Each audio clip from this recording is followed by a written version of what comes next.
Good evening, everyone. I am Mark, your fat friend, And I'm James, your black friend, and this is the Fat and Black Connection. where we talk about anything and everything. Well, as long as it's interesting to us. Absolutely, because if it's not interesting to us, why should you give a damn?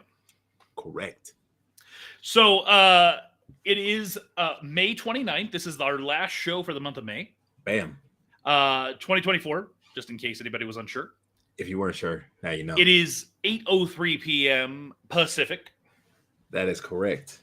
which is known as the West Coast, Best Coast, or whatever.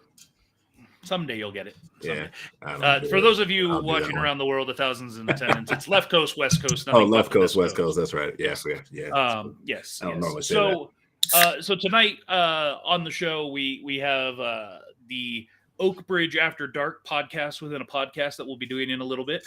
And when we do that, we've got two special guests for you, double the dose, if you will, which again should be interesting because these two people have never met before tonight, but yet they play a couple in Oakbridge. That is correct.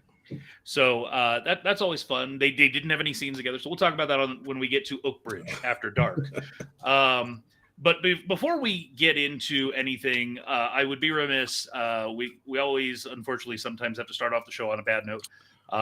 Richard Sherman of the Sherman Brothers, the soundtrack to my youth, the soundtrack to Disneyland, if you will, passed away this last week.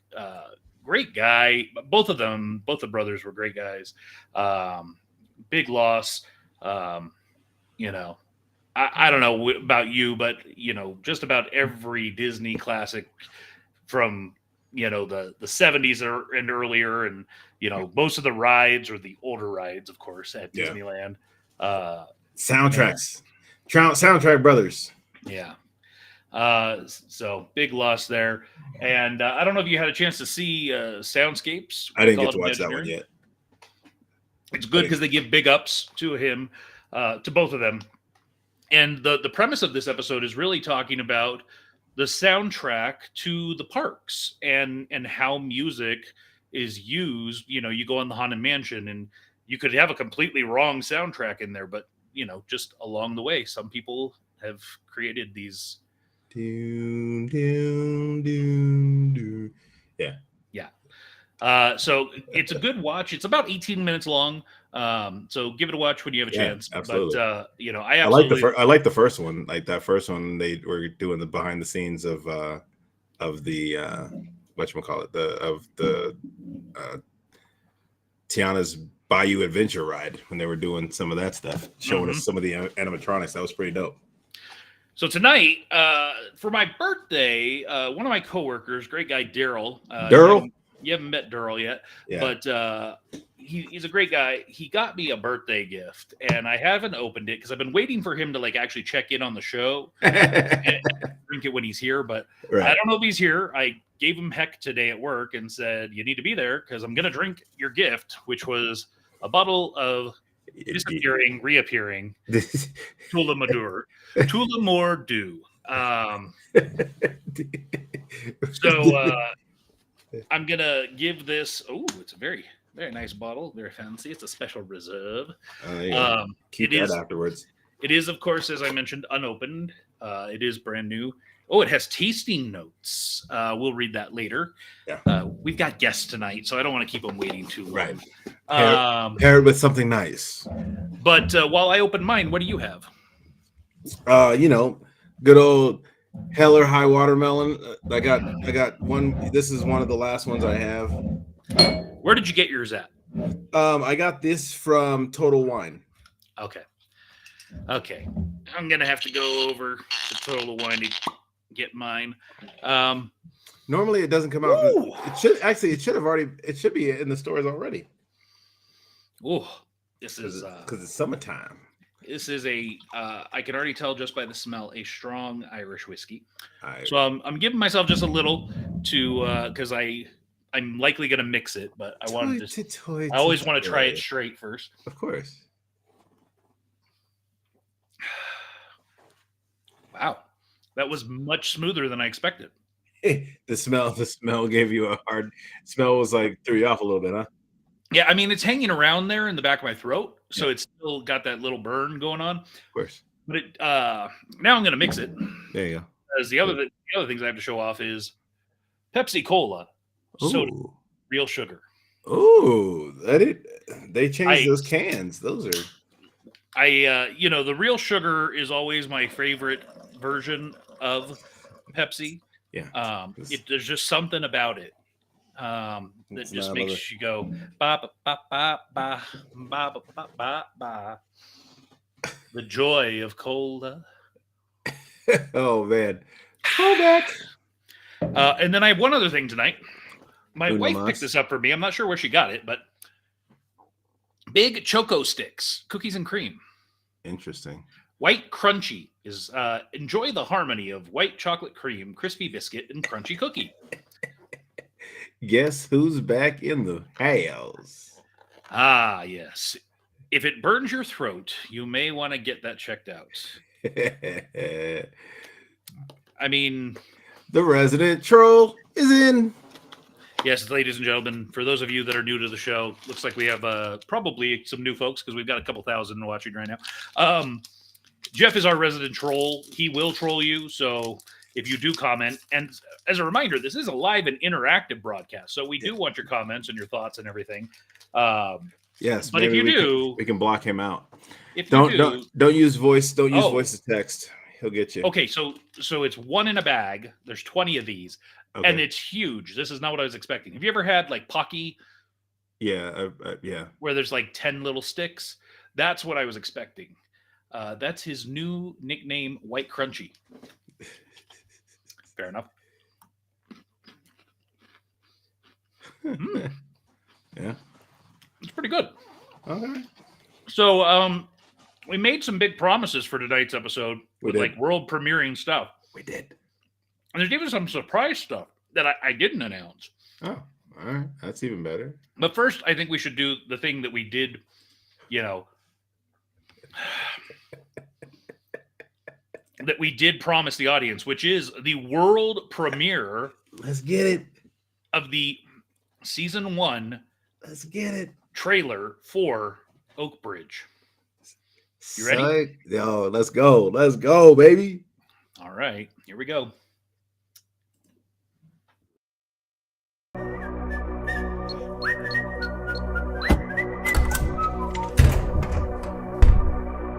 Oh, dear God, no!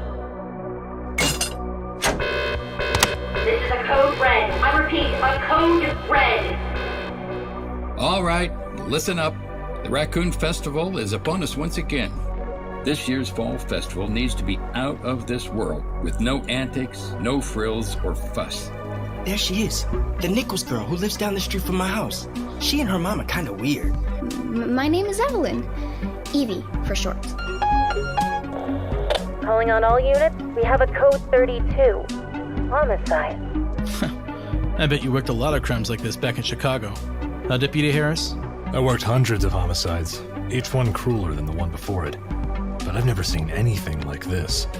The first murder in Oakbridge in years? What is going on in this town? Andy and Eric weren't the type to go down without a fight. And there have been a lot of people moving to Oakbridge since the nuclear plant opened. What's the story? You really want to hear the story? I do.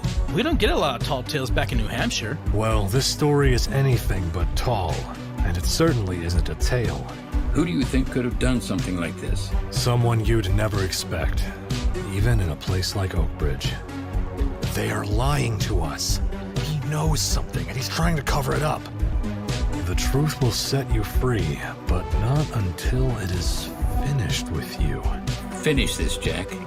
Finish it. I'll do my best, or I'll die trying. A predator isn't going to kill just to kill. It's gonna feed. Something else killed them. Why Oakbridge? Of all the places in this country. Oakbridge is a special place. It's time. Let's do this. Welcome to Oakbridge.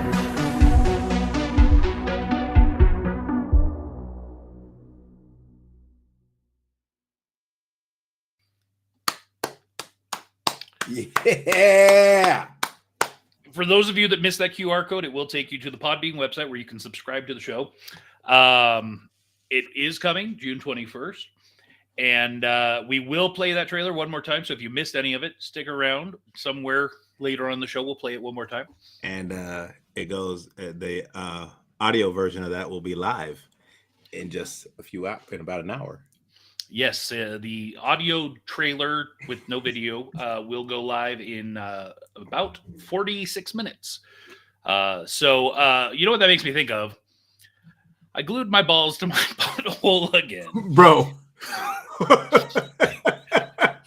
Did you listen to this song? When was this made? Okay, so this is not an old song. It's not from like the 50s or something. This is a new song. It's They just made the cover look old. Yeah, they made the cover look old, awesome. And they made the audio sound a little old. Yeah. But the Sticky Sweethearts, obscurest vinyl. I mean, you had to know, right? Like, yeah. But when I heard this, it was, somebody had posted it on TikTok or something, and I listened to it. I was like, is this an actual track, or did somebody just record like 15 seconds? And then I looked it up, and sure as hell, it's a full track. Yeah.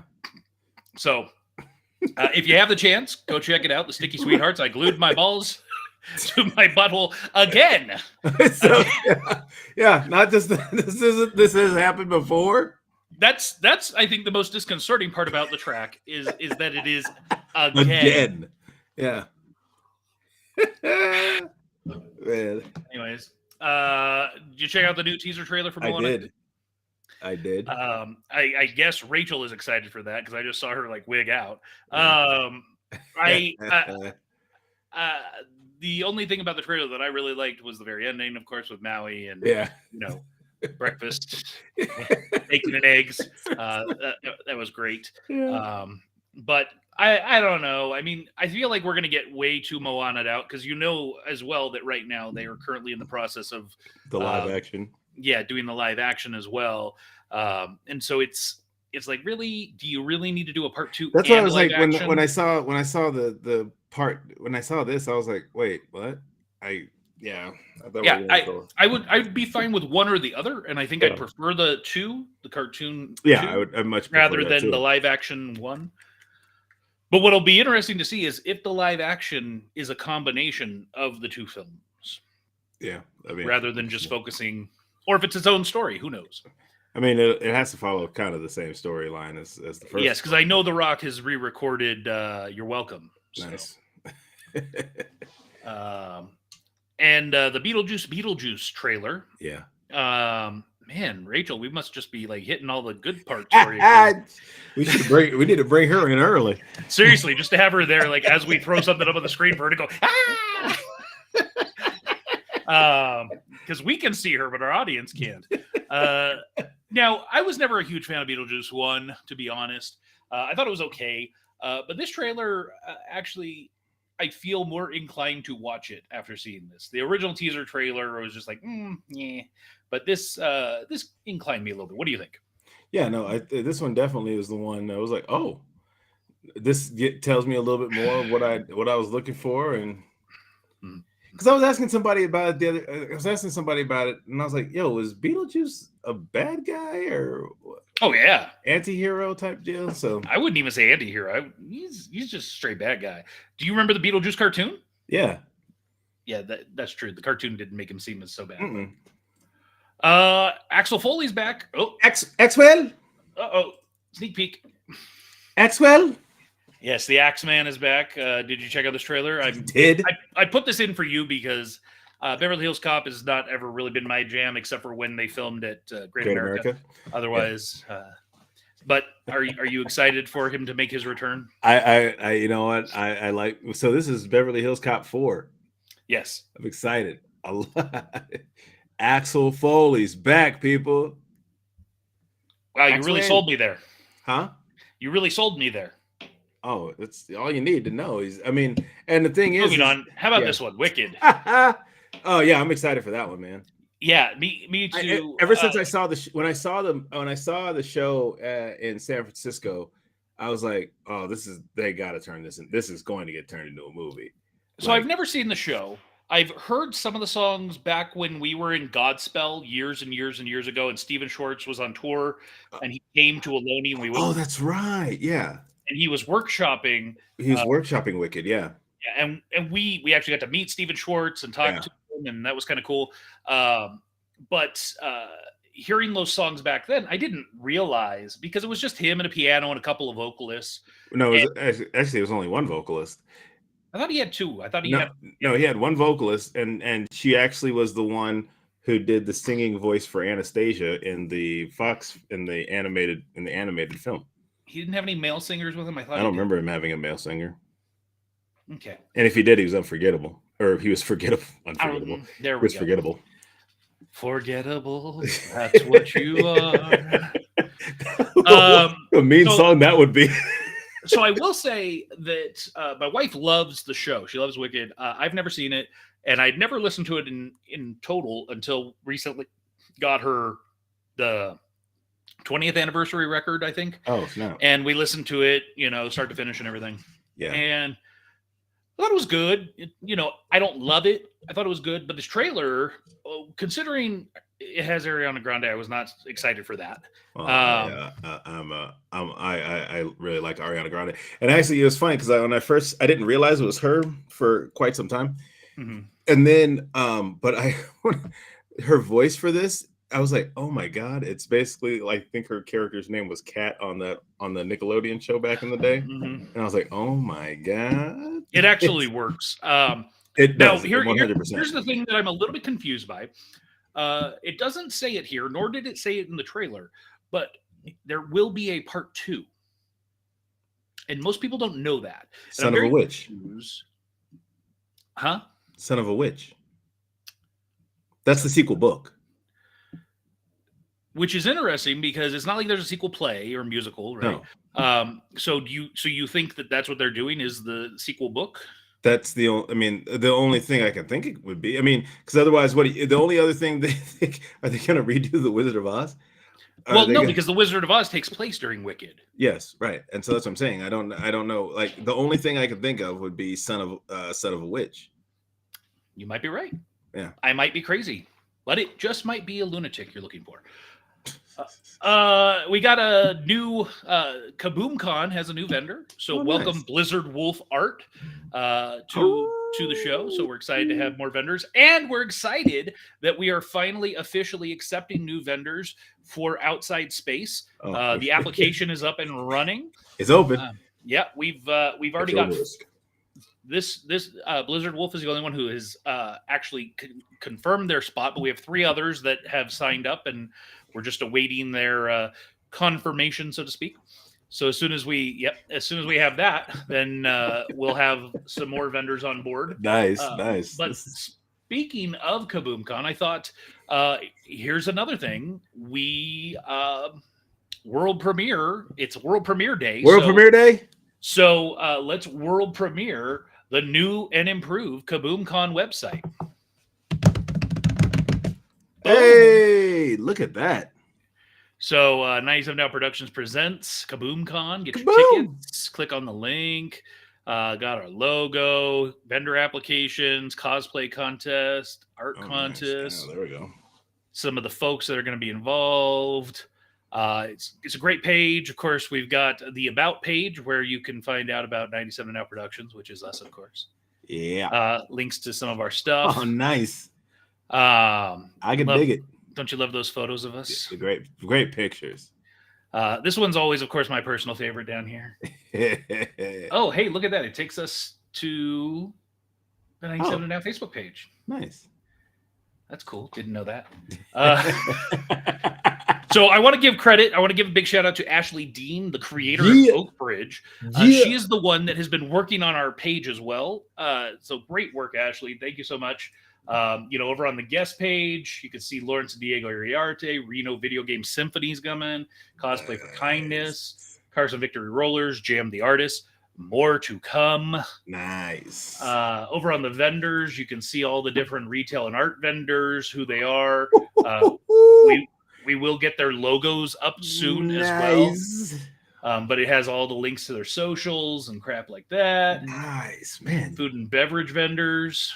Same Look thing. at that. Different logo. We do got some of the logos up here for them. Nice. Over on the program page. Now, to be clear, the program page is not correct yet. We stole the concept from another page. So there is some updating that we need to do, especially to the schedule. This is just a template. This is not the official schedule. Yeah, don't go off of that one. And then, of course, over on the FAQs, just some do's and don'ts. Do show up. Don't be a jerk. Yes. And then, of course, on the contact page, fill it out, give us your info, and then give us your money, all that you got. Just fork it on over, or these people might get shot. So we have one other thing to world premiere before we bring in our special guests and switch over to Oakbridge After Dark. It is a sneak peek. We've been talking about it. The Murphy's Inc. comic book that's coming. And with that in mind, as a reminder, we will be at Powerhouse Comic-Con in just a very brief amount of time. Powerhouse. In just over a week, we will be at Powerhouse Comic-Con Powerhouse. in Antioch, California, where we will have the first ever 97 Now Productions produced Icy Sound Comics ash can. And in that ash can, there will be 6 pages of interior art from the upcoming Murphy's Inc. comic book. 6 pages. So right now, you're just going to get to see a sneak peek of one image. And it's not even the entire image. It's just a piece of the image. Are you ready? Here it is. Oh, wait. Yes, way to get hyped, bro. Yeah. How are you feeling? I'm juiced, bro. That's right. That's right. So again, this is just a sneak peek. More to come, but if you can make your way to Antioch on June 8th, Powerhouse Comic-Con, we will be there giving away, for to free. Be clear, for free. For free. Ash cans. You don't have to, you know what? You don't, the one thing you don't have, the only thing you have to purchase is your ticket to the show. We'll give you that for free. Yes. You show up Powerhouse, you're going to get an ash can. Well, supplies are limited, but Give me an ash can for free. Give me that ash can. So I think it's time we switch over to Oakbridge After Dark. Podcast within a podcast. Before we do, so we were Joe and I were going over episode 5, and we realized not episode 5. We were going over episode 4, and we realized we're missing something. And again. No, we weren't we were missing cheerleaders. Because there's a scene where they're practicing, and it's very dead. It's super dead. And so I was like, dang, well, school's out, so that's out the window. So, and then I was like, wait, I know we have cheer schools in Vegas. And so I went on Google and just found the top 3 that they're close by, and I called and they were all closed. So I was like, I didn't leave a message, but they said, hey, contact, leave a text message or whatever. So I sent 3 text messages, or 2 text messages, and one that was like an email, and no response. So the next day I was like, all right, let me just call them because I know they'll be open today. I called them, and I got a couple that were like, oh yeah, send us an email. And so that's still kind of out of the window. And one of them didn't answer. And so I left a voicemail. And so literally I've been calling these schools trying to find out if I could record, just get audio. Like I had to make it they were like, do we need to choreograph it? I was like, no, I don't need you to choreograph anything. Literally all I need you to be is around a mic and just record these lines as a cheer. And so those are kind of up in the air, but luckily we have a couple backups. So I'm like, man, it's just been really weird trying to call these schools as a dude. Like, hey, yeah. I need. And what's even more weird is that they don't know the fact that you're a mid 40-year-old male, single, early 40. Anyways, yeah. So I'm just like, but when I was doing, I was like, oh, this feels so weird. I wish I had somebody else that could just at least, make these phone calls for me, just so that it doesn't. I was like, what would be worse is if somebody else made the phone call and then you showed up. Well, no, they would have said, we'll send our we'll send the director who's also gonna record out. The director, he'll bring the casting couch. Oh, there's no couch, bro. It's literally all I'd be bringing was my mic. I'd be making my mic and my laptop. I wouldn't be. I ain't dragging no couch with me. Anyways, we're going to do Oakbridge After Dark. Yeah. What's going to happen, ladies and gentlemen, is we're going to show a short video.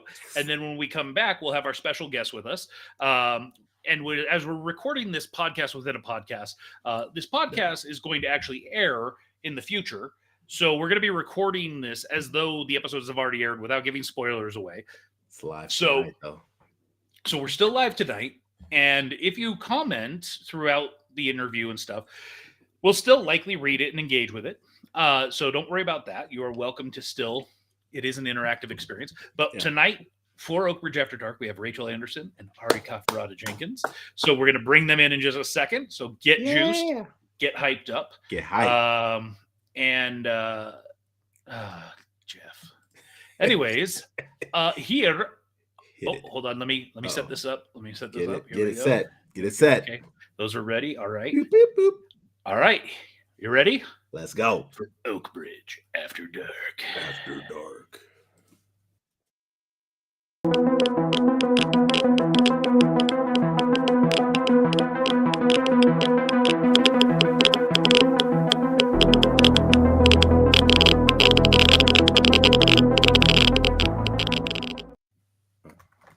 Good evening, everyone, and welcome to Oakbridge After Dark. I am Mark, the executive producer of Oakbridge. I am James, the director of Oakbridge. And tonight with us, we have two very talented individuals. First up, we have the lovely Rachel Anderson. Bam. Hello. Right there. And second up, we have the lovely Ari Cafferatta-Jenkins. Right there. Thank you. Thank you. Love to be back here. Welcome to Oakbridge After Dark. We're so glad to have you here and talk to you and pick your mind about, being voice actors as well as working on this specific show. Yeah. But before we get into it, so to speak, we always like to start off with a simple question, and we'll start with Ari. Tell the audience, the people that are listening to this right now, the show has aired, episode 10 has released. Let's not give any spoilers away, of course. But tell the audience who you are, what part you play, and what's your background like, and how did you make your way into Oakbridge? All right. Let's see. So I play a jock. His name is Doug. Mm-hmm. Doug. I love him.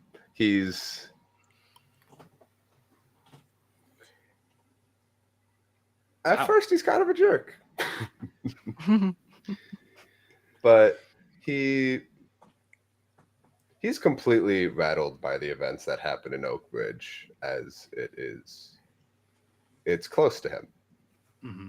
It's close to him. And he wants to do his best to help, but given he's just in high school, he can't really do all that using the systems that be.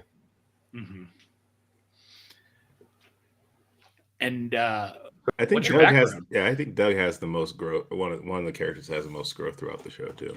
He definitely grows a lot throughout the show. High schooler, I'm pretty sure he's a senior at Oakbridge High. I believe that's the taking a year back, but close. And now about you. Yeah, about you. Oh, now me. Yeah. Yes. What's your background? Where you at? Things like that, man. Where might the audience know you from? Oh, yeah. From Murphy's Inc., I am Philippe, the eccentric fashion designer. There you go. There it is. Done a couple other shows, but that's definitely the one that I remember the best. It's definitely the one that still sticks with me to this day. Well, because you're still playing them. definitely. Well, there's that. There is that, but I think definitely Murphy's has encouraged me to want to become a voice actor, and so now I am moved from Nevada to LA, and now La I'm La Land. here in Hollywood to train how to be an actor and get the skills needed. Hey, so are there really dance scenes on the freeway out there? I haven't seen any on the freeway. I knew Rachel would get that. Yeah. La La Land. So Yeah. Ari, really quickly, you are a quick brief story. Before we came on the air, we were talking, and you claimed that just outside your window you could see the Hollywood sign. I did claim that. We asked you to show us, and unfortunately, as soon as you did, your camera mysteriously went dead. Yeah, so we are going to need a photo. Yeah, at some point. Of course, you ask that. Now it's gotten dark. No. Don't they light the sign up? Not really. No, not right now. No, not they, right now. Don't do it now. I'll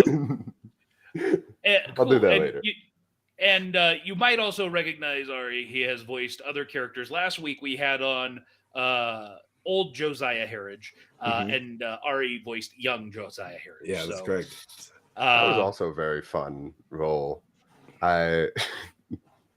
Quite different from Philippe. That was young Josiah Harridge was my first ever role voice acting, and being all scientific and that voice, bro. Yeah, there is, don't get me wrong, acting can be trained and can be learned to an extent, but there is such a thing as natural talent, which I do believe you have. Nikki G checking in, face fuchsia, wide eyes. Okay, cool. Right. Welcome. I'm guessing that's one of Ari's friends. It might be. I recognize the name. Fair enough. Next up, we've got Rachel Anderson. Same thing. Tell us who you are, what character you're playing, and who the heck are you? Why are you here? How did you get to Oakbridge? Who am I? I play Sam Ingram's Samantha. Yes. And she is Doug's girlfriend, and they both go to Oakbridge High School, and she is popular. She's a head cheerleader, but she's also like kind of a nerd and super smart. And I think one of the characters describes her as like Barbie. And like I definitely identify with the nerd, but not the popular. So it took some acting. That was major acting where I was like, oh, she's gonna be a prom queen or whatever. I'm like, yeah, no, that was not me. But and then for Rachel Anderson, being brought to Oakbridge, long story short, I grew up doing dance, and it's hey, it's me. Who is that? Jenny H? I don't know who that is. So that's the voice of Daphne over on Murphy's Inc. And a lot of listeners say the two of you have very similar sounding voices. Oh, I'm a doppelganger, because you were saying that I remind you of like a friend of yours. So I'm like multi-layered. Space wise. Yes, you look like a friend of mine, but you sound like Jenny, who is also my wife. I'm a body snatcher. Yikes. Giggity. I love it. Yeah. All right. Yeah. So how did you get to Oakbridge? So long story short, I'll make it long story short. I grew up dancing, and then I eventually ended up doing I actually ended up performing in a magic show, Magique. And that kind of I was planning on being a scientist, and then I didn't really like any of the science options I had after I graduated college with biology degree. So I ended up dancing in this magic show, which I'm now in again. But I basically went to dance for 5 years, and then I went back, and now I work in a lab at hospitals. Nice. And then literally a year after I started that job, the pandemic happened. And I was like, oh, And then there was like an audition for a radio play, and I was like, oh, I'm like, the world is locked down. I miss theater. And so I kind of like just auditioned and started doing that. And like, now I just love recording shows in my closet and creating a world in like this little, like, because I'm, I'm in the closet. I'm out of the closet, but I am in the closet for the show. So that's kind of like how. Oh, and then I did Murphy's Inc. So I was like a couple little bit plays or bit roles in Murphy's Inc. I like accents. I don't know. You were the unsinkable Molly Brown. Oh, I guess that's not a bit role. But yes, over in the earlier arc, you did. You were what was her name? She was the madam. She got a name. Yeah, she was the shopkeeper, and I think it was a cool name. It was like Cafferatta or something like that. It was a last minute name. She was shopkeeper and then the leader of the Silphium, guild. People. Yeah. Because Sewer. I don't remember. Kassar? Yes. I'd have to go Sewer or something like that. Names elude me. Yeah. I only know their names because they're on screen. So just to check, did you say you got a degree in biology?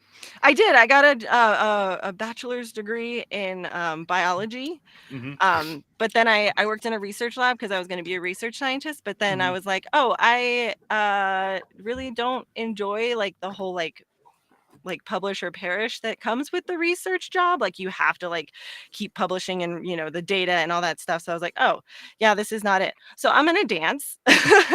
So then I danced for 5 years professionally. And that's kind of like, but then I went back to school for medical laboratory science. So I've like been back and forth, and now I'm doing both at the same time, and it's like the dream come true.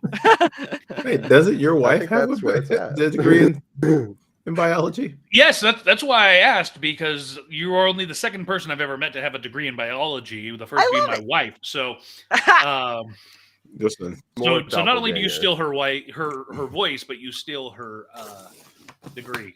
Are we related? Highly unlikely.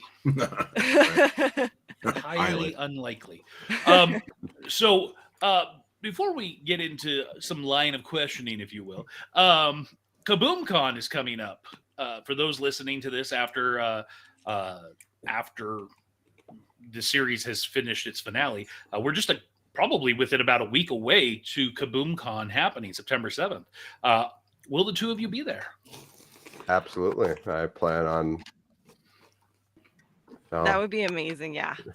Take a flight on from LA to meet everyone. Well, and I live in Reno, so it's not that far of a commute for me. No. Yeah. Well, I'm coming from Reno, and James is coming from Vegas. So yeah. Yay. So good to hear. James, you get the first question. All right. So, how was it having to do your scenes not together? You played a couple, but you had 0 scenes together. How'd that work out for you guys? Do you want to go first? Yeah, it was an interesting experience acting as if someone was there, because it is definitely a whole lot easier when they're there because you can bounce off the energy. But when they're not there, you have to set the bar yourself, and you have to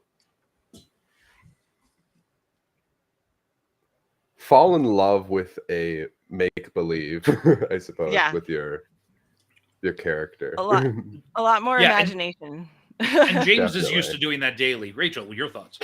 No, yeah, I was like, it was a lot of imagination. I think, and it's funny because it's like, because I was in Murphy's Inc. and I listened to Murphy's Inc. So it's like I didn't realize that Philippe was my boyfriend until like within the past few weeks when I finally made the connection. I was like, oh, that's that voice. That's him. Yeah. And then, so it's just like. I'm a man of many talents, darling. I know. Yes. I love it. Yeah, it's really cool. Kind of like because when I'm in like. Because I'm in a closet. It's weird that I'm doing it in a closet by myself, but it really is like I'm an only child. So I kind of have like this very expansive imagination from that. So like I very much like, I'm like looking around my closet and I'm like, I very much visualize exactly where the person is. And like, so that I'm not just standing there and like reading the lines. I'm like acting it out with my body. Like, so it's like, you know, I'll put Doug over here and my annoying little brother over there. And I just go back and forth, you know? So I like That's cool. I noticed when I'm very physical with Philippe, very eccentric. Like, well, what's happening here? Yes, I can't tell you how many times he hits the microphone while delivering lines. And we have to re-record. That is the side effect. Still. Actually, I used to have to tell him that because his chair. Oh. Yeah, that chair makes a lot of noise. My chair back home makes so much. Yeah, and so it'd be like, all right. This one's a whole lot less. There's no wheels or anything. There you go. And it's hard plastic. I think it's metal, actually. So Rachel, I'm going to ask you. So you mentioned having the dance background, and so I've got to dig into that a little bit. So you said you danced professionally for 5 years. Now, when I think of professional dancers, there are two types of professional dancers, and I'm curious as to which type you were, if you wouldn't mind sharing. There's this magic company called Kevin and Caruso, and they were before, like more than 10 years ago, like past 10 years ago, they put on the magic shows on cruise lines, but their magic shows are half magic, half showgirl. So they'll have like between like 7 and 9 showgirls in their shows. And so that's been my claim to fame, is doing magic, which is like the showgirl, like, you know, very Miss Singat is our choreographer, she's kind of like from the 80s, 90s. So it's a lot of like really kind of like, you know, intense choreography, the showgirl. Yes. So you say it's called magic, and I assume that means there's actual magic happening during the show. Were you ever involved in any of the actual magic tricks? So it's funny because I'm 5'9", and so I don't really qualify as like a magician's assistant. You way too tall. I'm too tall for that. There are 2 tricks that I was able to be a part of, though. One where my head spun all the way around, and then another one where I got into like a box, and we call it cube zag. And so literally the box then kind of like folds in on itself, and then they're like putting things through. But those are the only tricks that I actually like fit into. Is that the one with the swords and the there's like a metal plate that goes straight through it, and then they like push the box, so there's like one box over here, and it's I did that one. That one was fun, but that was all I can do. So being on, and I'm not asking you to give anything away, but being on the side of the trick of being involved in it, is it eye-opening, or is it more like, oh, really? That's it? I think the magic never goes away for me. Like, it's still magic, even though I know how most of the trick works, except for he does some close hand magic, and even that I still don't know how he does some of those things. So even when I know how it works, I'm still like, I still look at it and I'm like, but where did she go? Like, what? Who? Yeah, it's still magic. She's perfect. Quinn, over to you. So you mentioned that you got the acting bug. You were doing some stage acting in high school. Anything before then? My parents went to Wild Horse Children's Theater in Carson City. Wild Horse. Yay! At what age did you start? Funny enough, I haven't a clue. Young. Very young. I was in the background most of the time. I was not a fan of it at first. Tree number 2. Disney. We represent the lollipop. Mulan. There's Mulan Jr. Did they make a man out of you? Stupid. Look, they work too hard. I'm only 9. Seriously, listen to that voice and look at all that facial hair. So you got the bug, and it sounds like you really caught fire with the voice acting. Is that true? Is that a true statement? To be in. It's been filmed. Major motion picture, an indie. It was a SAG. That's what. Wow. So so you probably didn't get enough time to get any points. Then I'm guessing. I don't think so. You would know if you did. Definitely. Yeah. No.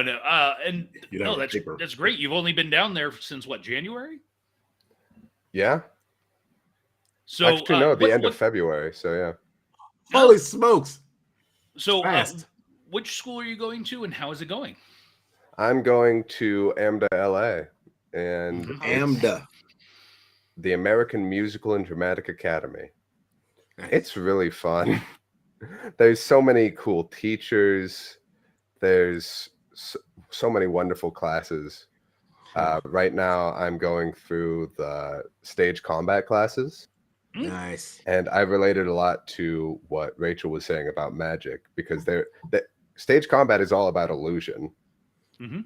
All about make it look like you want to have a long-term career in Hollywood. Become a fight master. Yeah. That there are not enough of them. Yeah, they will hire you. And I swear, AMDA sounds basically is like the Hogwarts for Muggles. Yeah. So a bunch of cool teachers, cool students, and we do fighting. And you were stressed about going to school and going down there.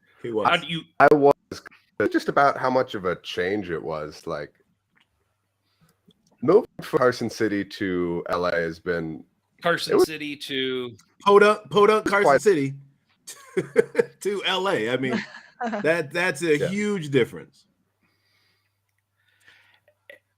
And on my own for much bigger virtual hug. Do you feel that you've adapted? Hug, bro? I definitely adapt. Yeah, you got to. There's something. Hopefully. Uh-oh. While he's getting that, Rachel, when you first mentioned that you do magic, I was thinking that was just a cool way of saying you play Magic the Gathering. You had my hopes up that you were going to tell me you're like some Wizard of the West Coast or something. No. All right, what'd you find? This is a drawing a family friend did of me as a character I was cast in an AMDA production. I was the understudy for Orgon in Tartuffe. Oh, okay. Ooh. All right. Wow, already, right. Man. I know. Oh, man, out here doing big things already.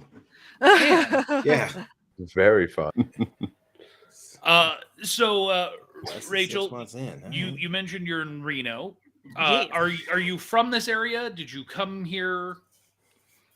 I actually grew up in Gardnerville, Nevada, which is an hour south of here. Tiny town, yeah. Mm-hmm. But that's where I grew up dancing. But then I also got the theater bug, and I've done shows, or I started doing. And I would go to Carson City to do shows at the community center with Western Nevada Musical Theater Company. So I kind of grew up there. I never was in Wild Horse Children's Theater, but I think I saw some shows. So I was like, oh, I recognize that. Yes, you may have seen Ari in something. Huh? You may have seen Ari in something. I know, right? Yeah. And didn't even know. It was very. And then I went to UNR. So then I was at UNR for 4 years. Yeah. Wolfpack. My brother's at UNR. Right? I don't know. Sports. Yeah. And I got a major in, and so I talked about my major. My minor is in theater. So that makes sense. That makes sense. Yes, James and I both went to college for many years, community college for many years, and have no degree. We were too busy taking theater and dance and 100%. Yeah. Well, correction. You guys got me in the dance class, and then you left me. That's true. That's true. We I actually stuck it out. So the friend that we actually mentioned before the show that you resemble, the three of us, and there was a couple other people, I think, we signed up for beginning jazz, if I remember. Yeah. And I think I was there for maybe 2 weeks, 3 weeks, and I was just like, everybody else I'm too fat for this crap. Everybody else left the class, but I was like, nah, I'm in here. I'm sticking it out. Committed. And you did. Good on you. I stuck it out. But you end up getting a good grade because you had to learn dance for West Side Story. I was like, man, if I'd known that. Yeah. Which you were also in. So well, actually, I wasn't actually supposed to be in, but yes. Too many just dropped out, so I had to jump in. Yes. So interesting. We've got a group of actors, theatrical actors. So I have to ask the question, Rachel, favorite show you've been in and part you played? Okay, so this, yeah. So, and they could be two different things. Okay, so the favorite show that I was in was, and this is all actually my college, I guess my college career. My favorite part was when I played Sarah in Stop Kiss. Because it was literally like I was in the process of coming out. And then all of a sudden, and like I was not out to like most of my friends, and all of a sudden I was cast in this role of a woman who falls in love with a woman, and I was like, oh my gosh, it's like they're typecasting me, and I got to kiss a girl on stage. I was just so excited. So that was like the best role. And then the favorite show I ever did was Anything Goes, directed by Adam Cates, and it was like super professional production, and it was just like the whole stage was transformed. They did multi-level sets. This is all at UNR, and like that was just an amazing. And it was kind of the reason why I ended up doing dance instead of biology for a couple years, because I was like, wait, so I'm not super keen on like the careers that I have in science. What if I dance? And like it was just that was like my life-changing show was Anything Goes. Yeah. Ari? Okay, so this is a bit harder for the reason that I haven't been in too many shows as of yet. Not any.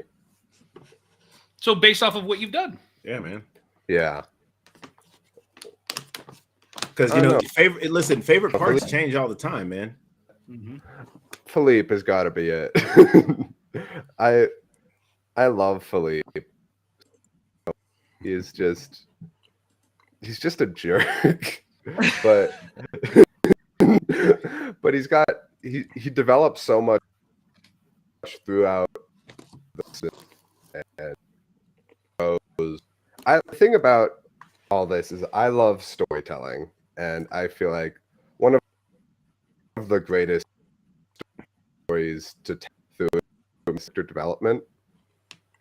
That's why I love Philippe and Doug so much, is that they're definitely the roles that developed the most throughout. I've definitely been though. So. Yeah. Well, to be fair, I will tell you that my favorite show that I've been in is Avenue Q, and my favorite role, just so that you know, I played Brian in Avenue Q. I'm not. My favorite role would be Jeff Douglas in Brigadoon. Oh, James. Oh man, probably my favorite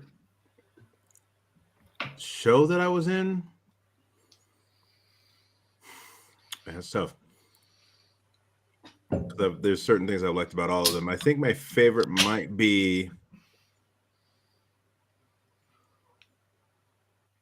the last show I did in California, which was One Flew Over the Cuckoo's Nest. Classic. Yeah. My favorite role would be I can't now. It's horrible. I can't remember his name, the character name, but it's the Jimmy Early's manager in Dreamgirls. And I can't remember his name right now, and that's annoying me. I'm actually surprised that you didn't go with like Audrey too. Well, yeah, I liked. Don't get me wrong, I loved Audrey too, but it was just like. But see, the thing is like with that role, there was so much pent up frustration going into it, and just a lot of things that happened going into that role that just kind of Hold on, I'm pulling it up right now because I gotta make sure I get this right. Nope, wrong resume.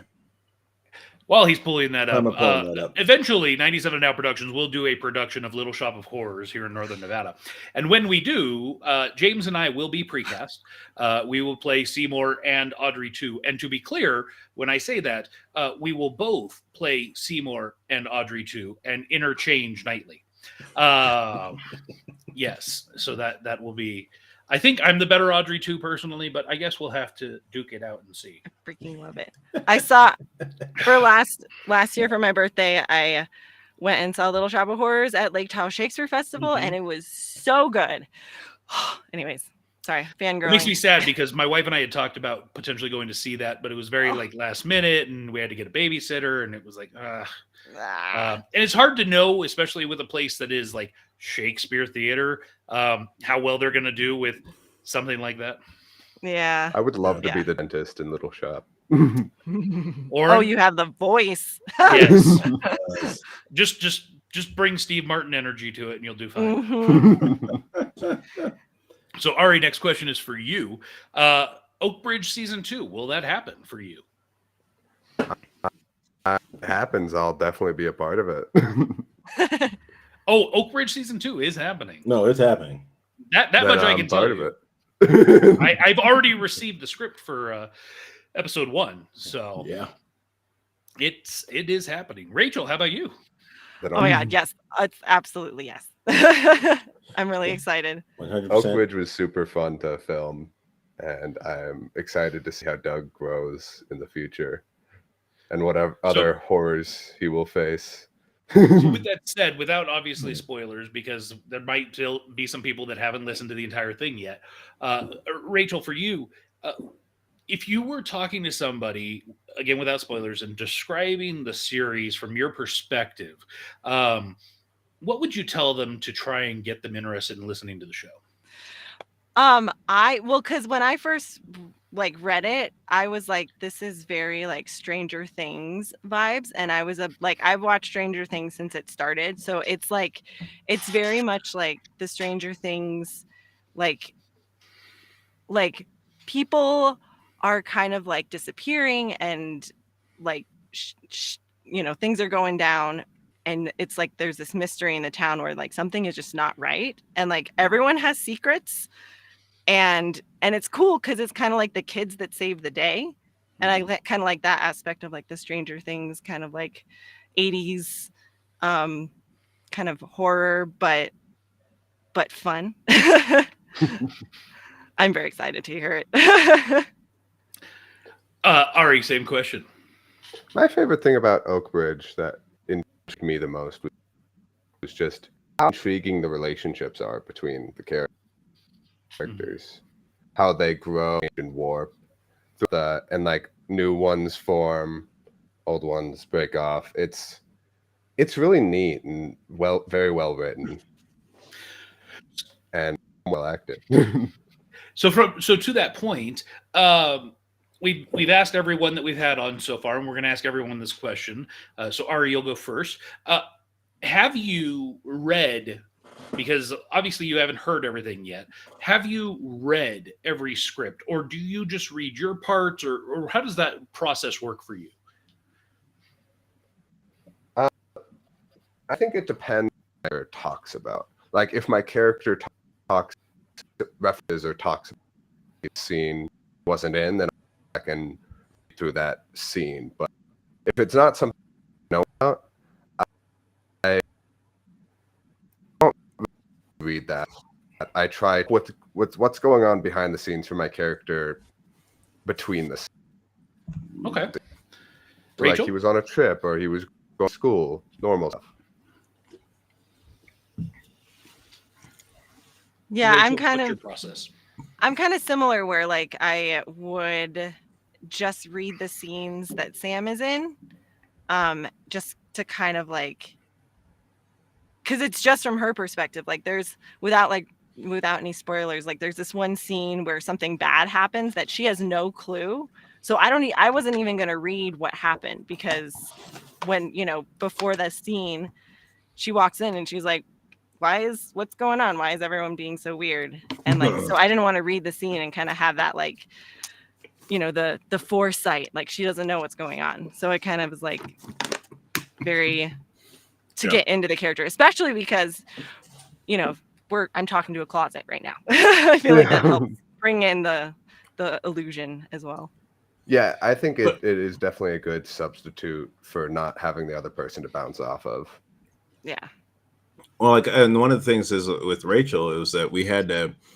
I gave her direction, and then when I actually heard when I heard it, I was like, "Ew, I hate this." I was like, "Uh-oh." And I like literally, I was like, I thought we did another recording of it, and so I hit her up, and I was like, "Hey, I gotta get you back in here. I gotta change this up." And she came in. It was like, I think it was Mother's Day. Oh my God, it was. Yeah, it was totally Mother's Day. It was Mother's Day. Yeah, it was Mother's Day. I said, "Look, I just need you I need you like 10 minutes." And I stuck hard and fast to that. So I got what I needed out of her. And that was that. Yeah. And she wasn't giving you that main character energy that you needed. No, it was just, it was bad direction. It was actually, it was bad direction on my end. That makes sense. Well, no, because like the whole thing, I had thought the way that it read, it was, she was really upset by it. And I mean, she is truly upset by it, but I had her going like, you know, high school girl crying. And I was just like, as I heard it, and I was just like, at the time I really liked it, but me too. Yeah. I was like feeling it. Right. And then when I heard it, I was like, ew, that is irritating. So I called her back, told her what I needed, got it out of her, and I'm I'll let you know, right? It plays way better. It's so much better than what I had you doing. Because then after what you're talking about, the scene that you're talking about, it's a exact just position of those two. It's complete opposites. So that's also one of the reasons when I was hearing it, I was like, nah, I need to take this out because that'll make that one much better. I love it. Yeah. That's the creative process. Yeah. Sometimes so here's the hard good and then it's not. Here's the hardest question I'm going to ask both of you. So you have each worked with James as a director and myself as a director. Who's better? Ari first. Go ahead. As he has left the building, ladies and gentlemen.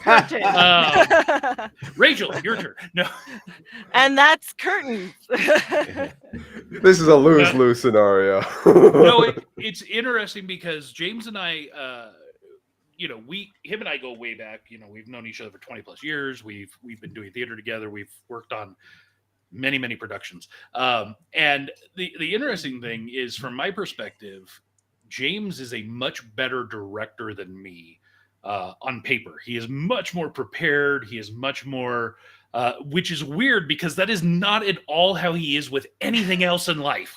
But for some reason, when it comes to directing, he is generally much better than me. So I do have to give credit where it is due. So, yeah, that is an interesting. Yeah, so like Mark does the better note. Everything stuff. Else, yes. Mark does the better, like when he's direct, he does the better note stuff. And the keeping of the time and everything. I also try and do, but the time, just for some reason, the time doesn't. That doesn't work for me. So like, I go back and utilize the transcripts, and but after this experience, I've learned that what I'm going to do for next season. So thinking about it, I've noticed that every time, like at least most of the time that I have Mark as a director, I'm usually recording with the other person. Mm-hmm.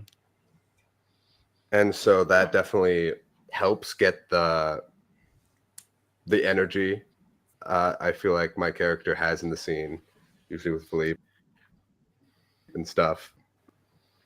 With you, James, I get a feeling for my own character by myself, and just that.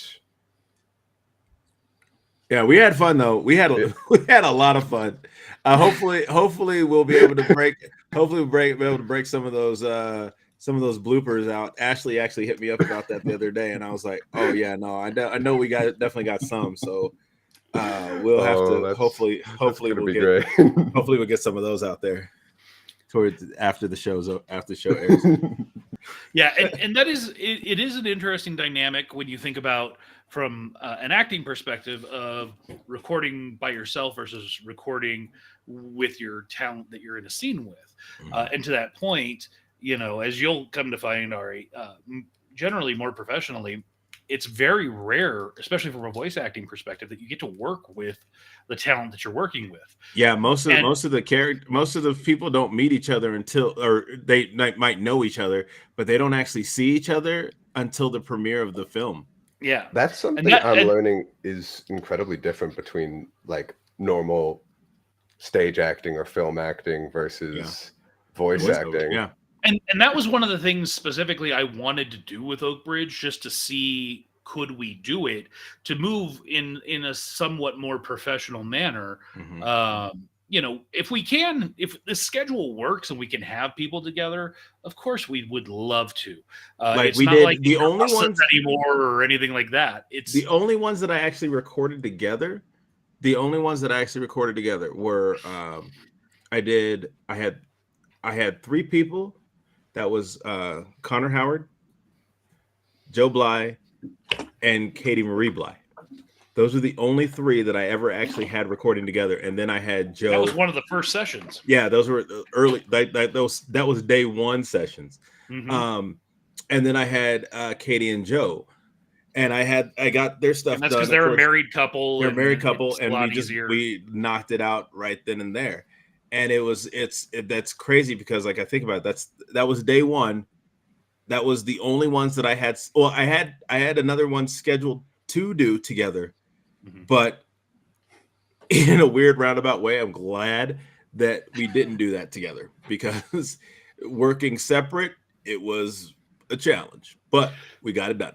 So now the 2 of you, having met here on this show, and playing a couple in Oakbridge and potentially having scenes together in season 2, would you want to record together? Maybe. Yeah. Well, it's funny because now I can picture Doug's voice better. And I don't know if it'll be like, now I almost need that other voice. There is a part of me after reading some of the stuff from episode 1 where I think if we can work it out, I would like to have the 2 of you together. Yeah. Yeah, I think now that I've seen her and we've got it's almost better. I want to see more. Literally, it's only one scene. There's like, as far as I've read so far, there's only one scene that I need to have you. I think I want to have you 2 together in. Other than that, separate. Yeah. Yeah. But we're not going to bring people in for one scene. Yeah. Well, no, I'll figure it out. But I think like so far. So, but I mean, like one of the things I will say, which was interesting because I worked with everybody one-on-one, it was definitely I came into it in a different mindset for each person, which is, Mark, as a manager, you can't manage everybody the same way. Oh yeah, I mean, I very much, and I talk about this often. I talk about this often. There's, I'm sure you both have heard of the golden rule, right? Can either of you tell me what it is? Yeah, treat others how you want to be treated, right? Yeah. And I hate that. I don't believe in that. I believe in the platinum rule, which is to treat others the way they want to be treated. Because I may want to be treated a certain way. I'm a blunt, direct person, but I know most people don't want to be treated that way. I want people to treat me that way. I want you to be straight up with me, direct, blunt. Don't beat around the bush. But most people can't handle that. And so if I treat people that way, then I'm probably not respecting them. And so it's important to learn the individual that you're working with. Definitely. Mm-hmm. And like so that. like, yeah, so I mean, pretty much like I was able to come in, you know, with I knew, I mean, like both of them are very professional anyways. Ari, I knew I could come, you know, it was, we had a lot of fun. Yeah, actually, me and Rachel had a lot of fun too. I think a lot of our, she said, oh yeah. She says that a lot. And it's funny because I'm listening to, when I'm listening to just one side of the conversation, I'm like, what? What's going on here? And so but like she is so much fun to work with. I think we spent quite a bit of time laughing. Ari, I know we spent quite a bit of time laughing, especially Batman. Doug becomes Batman in the show. Yeah. I'm sorry for spoilers. Towards the end, yeah, he becomes Batman. And so, but no, I mean, it's so each person I had to come, you know, I had to come a little bit different with. So, but no, these two, golden. So this is the part where we flip the script, and Ari, you get to ask the room a question.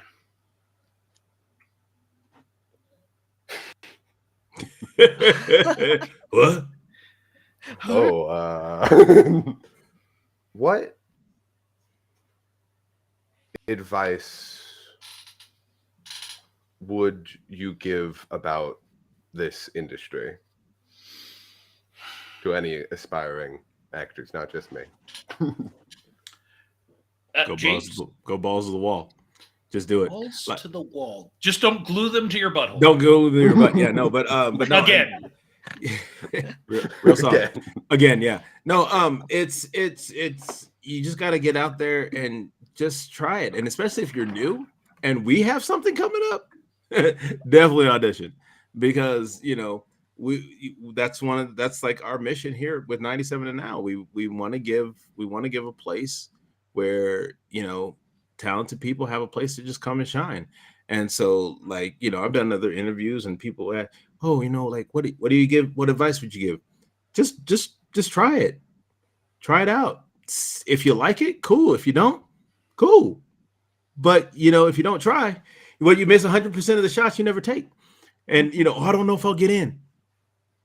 Take the shot. Take the shot. Rachel? To add to that, I think two things. One, don't be afraid of failure, because that kind of goes in with the try everything, because it's people like don't try because they're afraid of failure. Mm-hmm. And then to quote, can I say a curse word? I know we. Okay.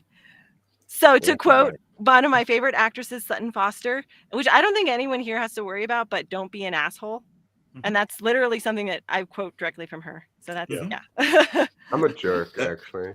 I could tell. I mean, that is 100% true, because that you can easily lose more jobs that way. Oh my God, yeah. If you come in not humble, some people won't like if the character calls for being brash, cool. But at the same time, once that character's done, don't be that character in real life. Yeah, separate the two. Yeah, absolutely. A couple of things I'll say that I think ring true, whether it's in theater or not, or acting in general or not. Ray Kroc is one of my biggest inspirations. For those of you that don't know who Ray Kroc is, he's the guy that's behind McDonald's. The reason McDonald's is how we know it today. There's a film about him called The Founder, where Michael Keaton plays him. And Ray Kroc was brilliant. And this first one that I'm going to give you from him is great. And it really speaks to, especially early in your acting career, when you're working with a lot of people, especially in background. The quality of a leader is in the standards they set for themselves. And what this means is that you can go into a background acting role and just be a background person, or you can be a leader and help others do well. It's not necessarily about you doing well, because the film will be better, or anything in life will be better because of you helping build others up. The other thing that Ray Kroc said that I think is extremely important, especially as an up-and-coming actor: when you notice your competition is drowning, stick the garden hose in their mouth, because if they're going to go under, help them. help them either way. Get them out of your way because it makes your life that much easier. And that speaks to competition, right? There is, especially in acting, there's a lot of competition out there. Frankly, if we're just looking at the stats, you appear to be a tall white male. Whoopity woo, who's got facial hair and probably can do a man bun, right? So you're going to have a lot of competition out there. So for you to stand out, sometimes you've got to help people find their way out the door. Yeah, it was crazy. Like I remember the first time I went to an audition, and they were basically like the character they were looking for was, black male, like my height, build, whatever. And I walk into a room, and mind you, like when I did theater, I was pretty much the only black guy. Like I was, maybe there was one more. There might have been a black girl, but I was literally probably only a black guy. And so when I I walk into this audition room, and I see all these other black dudes, and I'm like, "What the hell? Where'd y'all come from?" And it's like, so it kind of when and Ari, for you, it's that old saying, you were a big fish in a little pond. Now you're a little fish in an ocean. Pond. Yeah. Ocean. And so, it's one of those things where, but like with the way I know, I've gotten to know who you are, how you seem to be very outgoing, and you kind of navigate your way through social interactions. I know that you will have zero problems becoming, people knowing who you are and knowing that talent. Rachel, for you, I mean, I would like, if I was casting like a live show, I'd be like, yo, give me her, because I know she will be a ray of sunshine in this show regardless. Like I can put her pretty much anywhere, and I know she's going to like lift people's spirits.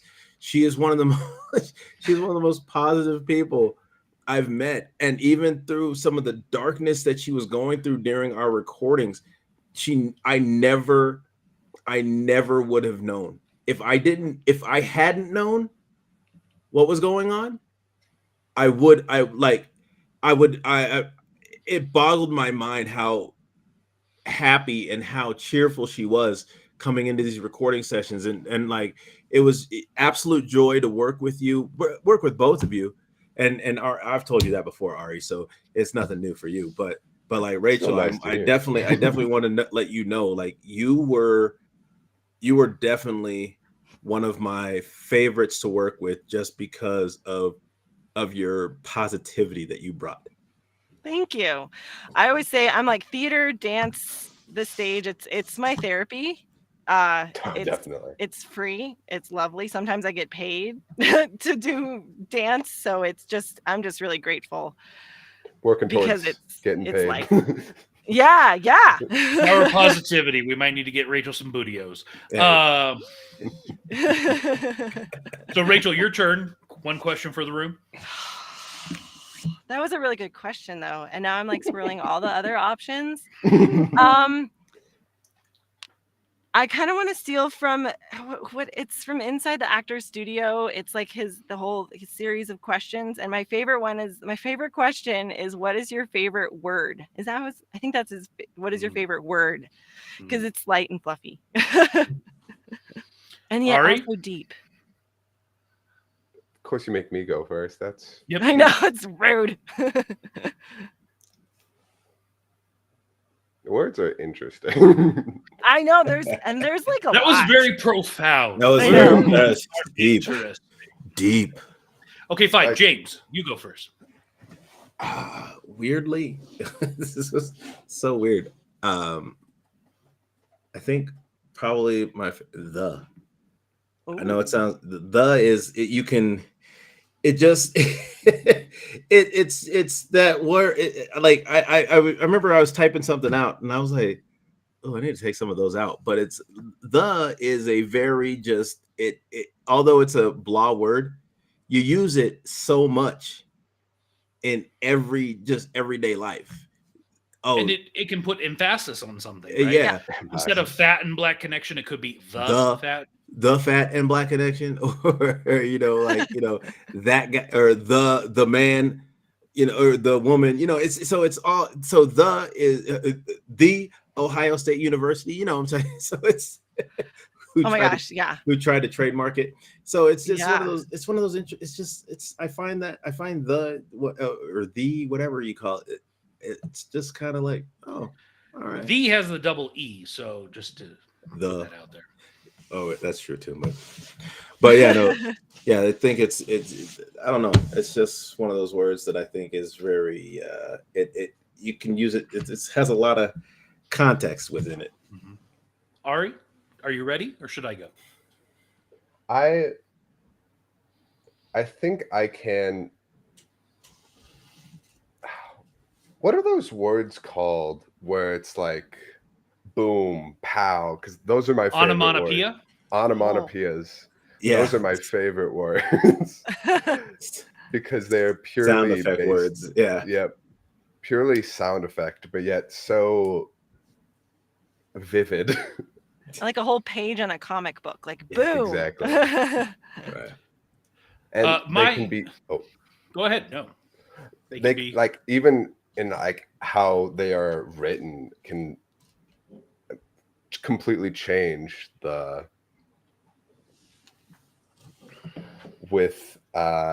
they can completely change with how they're written. Like boom, taking up an entire comic book page, it's a big explosion. But if it's a little one, so it's got something completely different.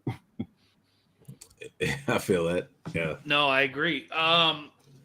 Mine is I feel very similar in that it's the moment you hear it, it triggers something for everyone. And I'll be curious to see the room's response. But for me, it would be moist.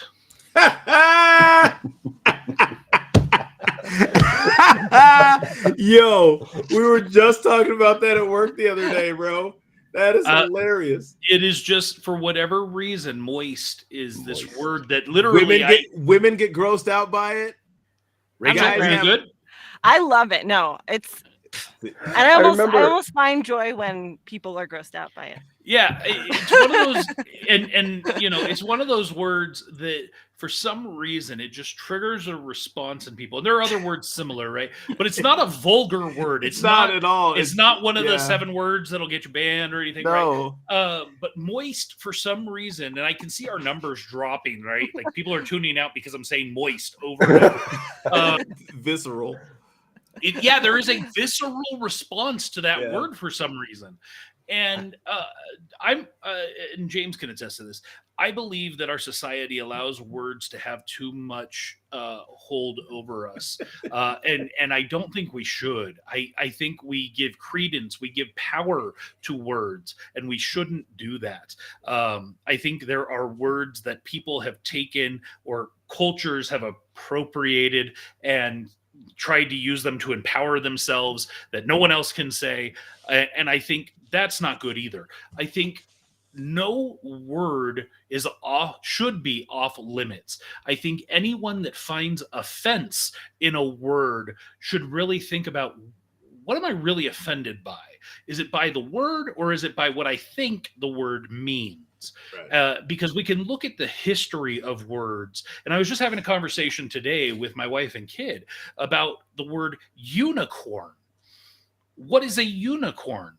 Well, if you do your historical research, and we've got Daryl here finally, we'll check in with him shortly, but the word unicorn, for those of you that don't know, is actually a word that goes back way back to like the Bible, as a matter of fact. And if you do your historical research as to what a unicorn is, there's also a word called bicorn. Those are referencing what we would call common today as rhinoceros. So a unicorn is a one-horned rhinoceros, where what most people are used to seeing is a bicorn, a two-horned rhinoceros. And so this is a word, unicorn, that triggers images of some like rainbow farting horse that maybe can fly, right? It doesn't have wings like a Pegasus, but and so my point is that words, we need to understand what they are and what they really mean. Or now that they have, a person can be a unicorn. Mm-hmm. Yes, and I'm going to use another one, and I hope I don't offend anyone. It's just I want to make the point, and I think it's important. And if I do offend anyone, I apologize. It's not my intent, but it's important that we understand historical context. And that word is fag, which historically means either a cigarette or a bundle of sticks.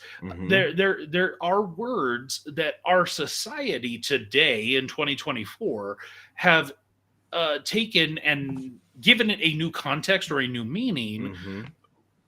But that doesn't mean that that's what it actually is or historically was. And so then we look back through the lens of history and we read these books where that word maybe is used somewhere else with a completely different context, gay meaning happy, right? And we take those things and we look at them and we think, oh, we need to cancel this or whatever, because it's using this word in the way we don't use it today. Right. But that's back in the day, when it was written. And definitely gay, like I know when I was growing up, people used gay as an insult. It's like, oh, you're gay. That's so gay. I'm like, dude, that's hella gay. Yeah, no, for sure. And that's the thing, right? So all I'm saying is that for me, I don't let words hold power. You can call me whatever you want under the sun. I could give two craps. Because I don't let words hold power over me. And I think if our society became a little bit thicker skinned in that regard, we'd probably all be in a much better place. And herewith, I will get off of my soapbox because step on down, my guy. I know when you asked the question, Rachel, of you probably weren't expecting like that bloviated of a response, so I apologize. But I do think you have to answer that question yourself. Yes. Okay, so Meryl Streep's answer was coconut milk. That's not my answer. I just want to say that's all. Whenever I think of that question, that's always the answer, but that's not my answer because that's not my answer. That's 2 words. Two words. I know, right? That was my other thing where I was like, that's cheating. No, she made it a compound word there. Coconut milk. Anyways, or she hyphenated it, so therefore it's coconut milk. So it all was actually one word. And she can do whatever she wants because she's Meryl Streep. But honestly, I feel like right now, and it's going to be a long story short, but I really think it's titanium. And the reason why, and it's kind of alludes to like the dark shit that I've been going through and my wife had been going through, and also to plug my wife a little bit, but she is a local burlesque performer here in Reno, and her name is Titanium Tina. And titanium actually refers to the fact that she's had double knee replacements. So she's bionic. And then she's on the upside of breast cancer as of like a couple months ago. So it's like you married a cyborg? I married a cyborg and also a freaking cancer thriver, and everything that she's gone through, it's like her name is just becoming she's becoming Titanium Tina, even though she's always been Titanium. So every time I hear the word titanium, and she's now finally doing a number to the song Titanium. So it's like, nice. I feel like titanium is like, and it's one of the strongest metals. It is, yeah. And you married one of the strongest women out there right now. It's medical grade, and you can go through an MRI with titanium in your body. There you go. I know, she was unaffected by the cancer. I mean, minus the, she's pretty badass. No, and I appreciate the answer, and I appreciate you answering your own question because most people don't like to do that. And as we were talking before we started the show, we keep waiting to get your wife on one of our shows because I think she's got a good voice, and I'd love to have her. So hopefully sooner than later we'll get her on something. Yeah, starring Titanium Tina. Yes, Murphy's Inc. season 3, starring Titanium Tina. All right. Well, before we wrap this thing up, the one thing we always want to make sure we provide the opportunity is for you guys to plug if you have something to plug. So, Rachel, do you have anything to plug? Anything coming up in the near future that our audiences might be able to check you out in or anything like that? Yeah. Besides Oakbridge, which is obvious. I am always doing Magique. It's an ongoing thing in Reno. If anyone's local in Reno, it's every Saturday night and kind of like select other dates. And we've been extended for another year. We were supposed to run for 4 months, and we've been running for 3 years now. So come see Magique and some showgirls and some Where is this at? magic. It's on Keystone and 5th. It's kind of it's where the old TMCC theater used to be. It's next to Save Mart. It's very sketchy, but the theater is like transformative. It's magical in there. So yeah, I saw a show there years ago. I saw the Heathers there. Not the Heathers, but Heathers, the musical. Yeah. And that's a nice spot. So I mean, obviously not the best part of town, but it's not the worst part of town either, to be fair. Yes. So, cool. Good to know. Ari, you got anything? Not yet. Got nothing yet. Just keep on the lookout. I'll be in plenty of things soon enough. Hey, do we have any social medias, guys? Yeah. What's your socials? If you want people to follow you. If you want people to follow you, yeah. I don't really have like a fancy social media. Whatever. Ari. I know. Actually, make I know social you media should. after our last little call. I was gonna say, isn't social media like required coursework at like colleges nowadays? Yeah, basically. Q By the end of Cafferatta-Jenkins, no hyphen. Q Cafferatta-Jenkins? What's the Q for? Oh shoot! Oh man. I think it's time for you to update your socials then, because I can't change it. I don't think I could try. But. I don't see a Q in your name. It's one of those. It's one of those courses where if you have to get a certain number of followers by the end of the semester. Well, and mine is weird. And then also mine is weird because it's like RA, letters RA, and then scientific thespian, which is me in a nutshell. So it's like it's a so you're gonna make people learn how to spell, huh? Yeah. Well, like I guess socials. it's a way of keeping yourself private because ain't nobody gonna be able to spell scientific thespian. Yeah. Only the super nerds can. So that's scientific thespian. Wow. Yes. Whenever I'm asked my gender or whatever, I always say thespian. I'm very thespian. Yes. Well, I want to thank you both for being here. We love the conversation, and when season 2 comes around, we will have to have you back for that. Not just in the show, but also to have another engaging, fun, lively conversation. So with that, I appreciate you being here, and I hope you guys have a great day, night, Thank you whatever so much. it is. Bam. Yeah, I appreciate it is after dark, bro. It Yes. is after dark. Ba ba ba ba.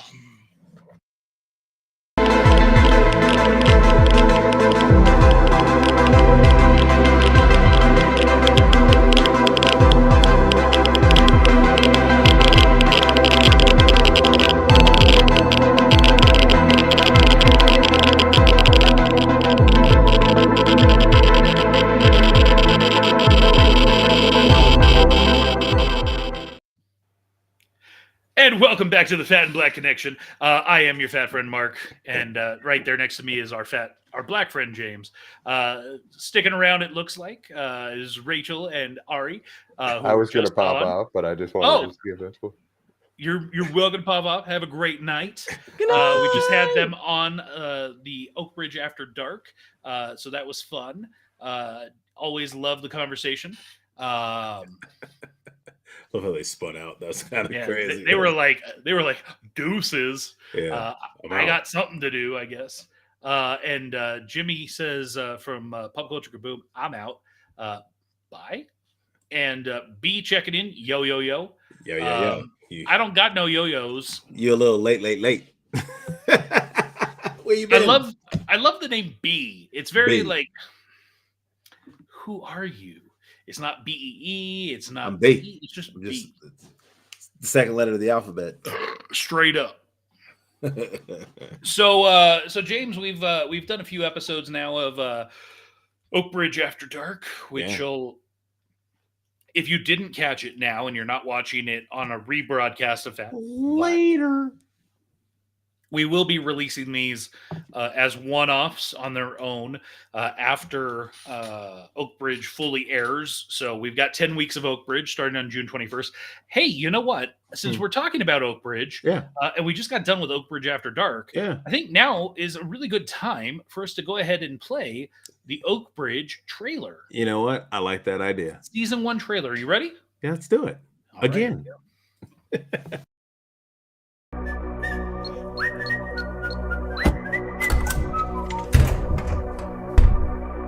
Oh dear God, no! This is a code red. I repeat, a code red. All right, listen up. The Raccoon Festival is upon us once again.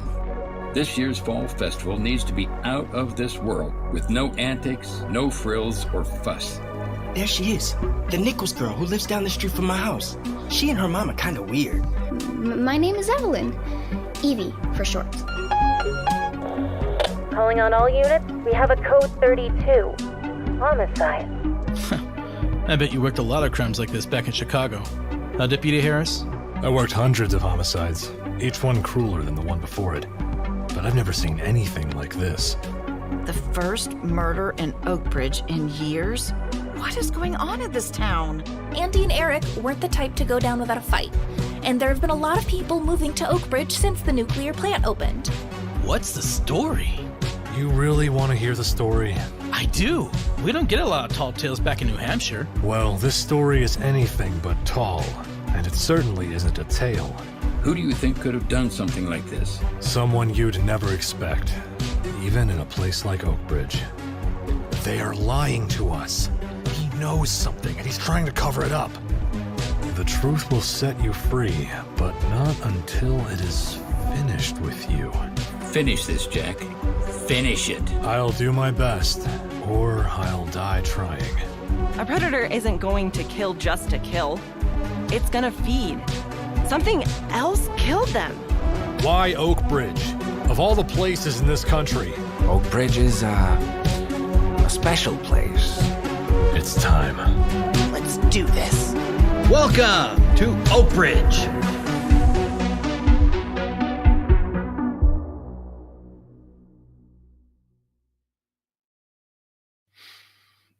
So, James, as the director of Oakbridge, how are you feeling right now? We're about a little over 3 weeks out from release of episode 1. 1, 2, 3, 3 weeks and 2 days. So 23 days until we release episode 1. Yeah. We've got episodes 1 through 3 in the can. Yeah. Uploaded, already ready to go. They're already scheduled for release. Yep. And for those of you keeping track at home, they will release at 5 p.m. Pacific on Fridays, starting on June 21st. I don't know if we've announced that, but no, we haven't. So yeah, that was first. Yeah, so it's good. So there it is, 5 p.m. Pacific. And at this point, our trailer audio format should be released. Yeah, we could check that. Let's go take a look. Let's check it out. Let's go over to the Oakbridge .podbean.com. Let's check it out. I'm sorry, Oakbridge Series is the site because somebody, I'm not sure who, stole Oakbridge.com. Or Oakbridge.podbean, I should say. But there's the little brief synopses of the series, and yep, it's there. Oakbridge Season 1 teaser trailer. So it's been listened to once. Woohoo! So if you haven't subscribed already to the show, head over to Podbean. You can. Now that this trailer has released, we will be able to finally link in all of the other podcast platforms, Apple, Google, iTunes, whatever. Okay, so yeah, they'll be there soon. Okay. Yep. Cool. Yeah, because that's right. We had to have something up on Podbean before we could release out to everything else. So, exactly. So how are you feeling about the show? I mean, you directed it, you knew the scripts, you read the scripts before directing, you've been listening to the post-production and everything. How are you feeling about what is going to be heard by thousands in the near future? I'm feeling good, man. Like Oakbridge, like don't get me wrong, like when I took it on, I didn't realize I didn't realize what an undertaking was going to be, but now hearing it all together it's been very satisfying. And so I'm excited for the people to be able to hear it. So would you say that now that it's kind of there's no going back at this point, right? And as you mentioned, it's a much larger undertaking than you expected, and you know, you're still only doing part of the role, right? Because there's still all these other things that Ashley's doing, that I'm doing, and so would you say that for season 2, because we haven't asked this question because we haven't just done like an episode with just you and me, for example, are you going to be back in the director's chair for season 2? I didn't think I was, but after hearing everything that we've done so far, after really being involved, I'm like, yo, I can't just walk away from it now. It's you know what I'm saying? It's I with everybody's help built this world. I've infused the characters with, each character has like, you know, I feel whoever was playing them is fine, but I also remember just like giving a little piece of myself into each of them because I had to figure out where I'm going to take them, you know, how I need them to emote, how I need certain things to happen. And so, you know, it was, I truly, I just like, now I'm like, I can't just walk away from it. So so that was a long answer to say, yes, I plan on being back. To fully direct all of season 2? Yes. I will say one of the nice things about having one director for an entire season is that it does give a more consistent product, because you have a consistent expectation, you have a consistent vision, and I think on like Murphy's Inc. season 2, actually Murphy's Inc. in general, you know, we had a consistent vision because I was always there. Right. But there are definitely points where I might have, if I was truly the director, I might have gone with a different choice or a different feel. And that's one of the hard parts about giving up potential like control, so to speak, right? So that's where I think for you it is a smart call to keep control on Oakbridge as a director, because you've established the tone, so to speak, and anyone else that might be brought in could intentionally or unintentionally change that. Yeah, and the one thing is too is, like I said, when you fall in love with you literally fall in love with these characters, man. You can't help but to it sometimes it's a love-hate relationship between them. I don't even know what that means, but I truly I can't just leave this alone at this point. So I think it's one of those things where it's just like, again, I put a lot of time and effort into this. And that's the thing too, is what I kind of want to take what I learned from season 1 and then fix, and this is actually not, you know, during the show, but like the post stuff that I had to do after the show, I want to fix that section. That's what I want to have better. That's what I want to clean up. That's what I need to I need to basically make sure what I envisioned in my head for what I would do next time actually can come to fruition. Okay.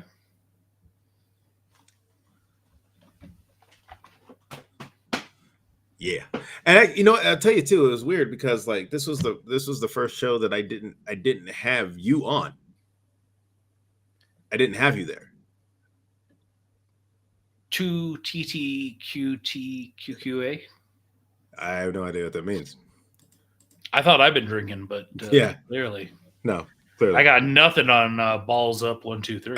Balls up. Just make sure not to glue them to your butthole. Yeah, don't do that again. But no, I it's one of those things. It was a little bit different for me because even when I directed what the arc that I had in Murphy's Inc., I had somebody else there, so I had somebody else to listen, so I could clearly just focus on the directing part. But here it was like, okay, I need to listen, I need to direct it, and also make sure I'm keeping track of a bunch of different stuff. So that was definitely a little bit harder, but I think it helped me. It helped me grow throughout the process, because I tell you, day one was very difficult, and actually the first few recording sessions were very rough. But as we went along, it got smoother. We had some hiccups throughout along the way, but as we went along, it got better and better and better until now I was like, oh, I got this, and we're done recording. Right? I was like, oh, and now I finally got this down pat, and we're done. Okay, well, all right. So yes, I do plan on coming back. So yes, season. But yes.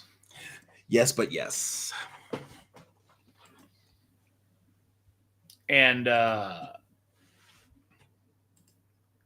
just confirming, I'm looking at stuff as you're talking and sharing. It is published, it is releasing, it is adding to other things as we're talking. So excellent. Good news there. I've been telling a number of people, especially the ones that I told about the show, that the trailer drops today. So I'm very excited that it is released. Oh, hey. I'm gonna send. I don't know if you received this yet. I'm gonna forward it. I don't know if I have either. I'm gonna forward this to you. Gotta love the vague book. Yep. So as we normally talk about near the back end of the show, you got anything fun or exciting coming up? Any special ladies? Not right now. No. I still want to go see Love. I went to a comedy show open mic comedy show last night. It was very interesting. They only had 3 minutes to perform. Some were good, others were okay, others were might want to think about doing something else. But comedy is very hard. Comedy is very subjective. So you know what? Maybe just the crowd that or maybe they're just working on stuff because it's only 3 minutes. So but it was nice to actually see some local comedy. And was it local? And was there anyone that maybe has tried to do something more? Or? So I don't know. I actually went. The main reason I went is because one of my coworkers said that he was going to be there and he wasn't there, and I was very disappointed. But I think there could be. I mean, there's potential for some of these people to end up making it big. They're Wise Guys is the comedy club at Town Square, and they have a lot of big acts coming through. So who knows? Like maybe one of these acts could show up one night, see some of these guys perform, and be like, hey, let's work on that and bring you up, bring them with them or something. I don't know. Okay. And I'm not sure what you're sending me because I haven't seen anything yet. I'm sending it to you right now. It's going to be on your phone because I didn't get an email, or I don't think I got an email for it. Fair enough. Yeah, I don't have an email for it yet. Okay. So for the thousands still in attendance, who do we got coming up next week for Oakbridge After Dark? All right. So next week we're gonna have a full house. So yeah, I saw that. Yeah. So next week we have a full house. We have not only your fabulous host, myself, and Mark Helton, but we also have we will have Gina Moravec, we will have Jay Rome, and we will have Andrew Wade with us. And evidently we will have Jay Mesman. Oh, I see the troll has different or was he balls up 1, 2, 3? He might, you know what? He might be balls up. That sounds like something he'd come up with. So you said Gina Moravec, yep, who was supposed to be on before. Right, but she had something come up, so we were able to move her back. And then we had Jay Rome. Jay Rome. Anything you could tell us about Jay Rome? Jay Rome, if you want to check out, he has music. He's a phenomenal singer. He's also my brother. Your brother or your brother? Well, brother and brother. So his dad. Well, hold on. Hold on. We got to talk about this for a moment. Yeah. Because you just said, and I didn't do it. You said he's your brother, right? But you don't want to call him your stepfather. I don't know. It's just weird. I mean, I'm like a grown man, so it's like weird to say step. Right. So isn't it weird to call some guy your brother? Well, I mean, you know, we've kind of established it at this point. But yeah. So I mean, I guess yeah. Then I guess he's my stepbrother. Whatever. And Jerry's. No. I don't. I'm not saying it has to be stepbrother, but my point is like, you're cool with calling him your brother, but not calling what's his name again? I apologize. Jerry, your stepfather, or you could call him your father. I haven't. I have my father still. No, you have. So. Well, you don't call him your father. You call him your dad, right? Right. So there's a difference. No, not really. Not really. I've never heard anybody say stepdad, right? So I've heard stepdad. Oh, I've never heard stepdad. I've heard stepdad. I've heard stepfather. Yeah, I've heard stepmom, stepmother. Yeah, no, and that's the thing is like I don't know. It's just weird because I'm like grown, but like Jerome. I mean, like we talk not regularly, but we talk consistently because we were talking about the show. We were talking about we talking about music, like what he's got coming up, things like that. So so yeah, so. And I just jam threw this out there. Now, once he's your brother, he's your brother. Yeah.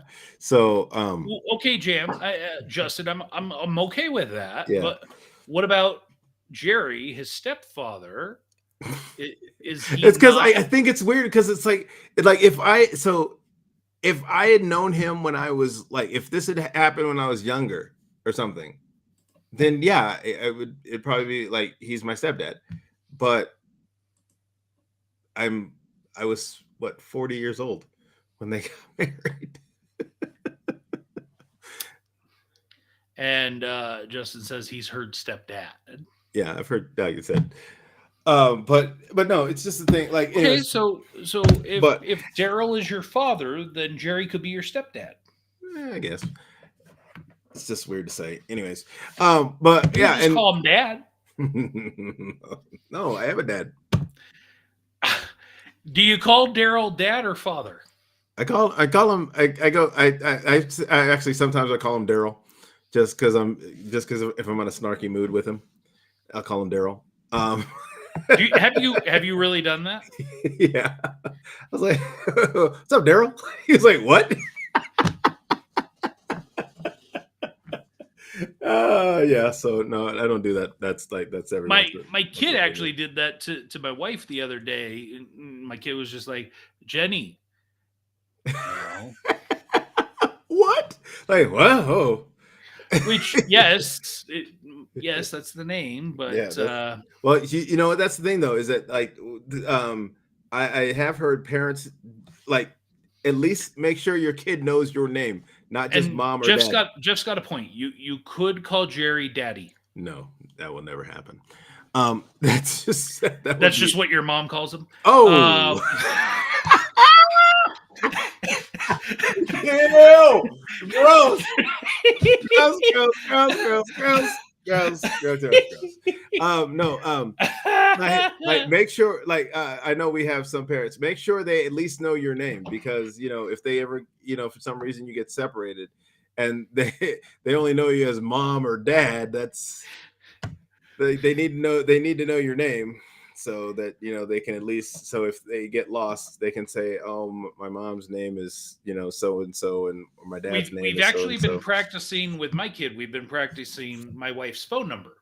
Oh, that's good too. Yeah, and we turned it into like a song, so it's like, bum, bum, ba, ba, ba, ba, ba, ba, ba. You know what I mean? Nice. And it's not that melody, but songs help it get caught in there. That's how absolutely. That's why we learned the ABCs with a song. Justin, it would be shots fired if I was worried about anything getting shot back, but James just isn't that quick on the uptake. So it was funny. So what can I say? There's nothing. It was gross, but it is is funny. Yeah, no, and so like I think so it'll be fun. It'll be fun to have him on here. Andrew Wade we've worked with before, so it's going to be fun to actually have him on as well. So full house. And Andrew Wade, he's done some voice acting over on Murphy's Inc. Yes, he's done a couple parts over there actually. Yeah. I would agree that I'm excited to. This is no offense to the other two. I love talking to Andrew. We've talked to him a couple of times. We've had him on the show before, actually, I think. Right? Did we? Oh, yeah. I think we had him on for Murphy's. Yeah, we're going to have a talk with him about Canada and what it's like on the other side of the continent where they don't have milk in a bag. And yeah. See, again, this is when it comes down to scheduling, James. You've got to do a better job. You've got to think about, okay, these two guys are both in Canada. I didn't realize they were both on. And honestly, I did not realize they were both in Canada, to tell you the truth. David Sword. And the thing was is that when I put it out there, I said, here are the dates that I have available. Let me know when you're available. I didn't think about putting people together. Actually, to be honest, Rachel and Quinn or Ari, whatever, having them both come on at the same time was actually kind of a fluke, because they were both like, "Oh, when can we come on?" And I think Rachel responded to me first, and then I was like, "Hey, Quinn, can you come on this date?" And so that one I did kind of schedule. The last show we kind of scheduled together, because you're like, "Yeah, I'd like to do that this time," and I was like, "All right, cool, we'll make that work." Yeah, so yeah, I mean, I did some planning, some just kind of, most of it was just shooting in the dark. Like, hey, I got these dates. I can have, I was trying to just get a max of 2 people. And so now, but this one will be 3. And I have, I think, 1 more 3. Mm-hmm. But it's all good. In the hood. Mm-hmm. Yeah. Getting draws closer.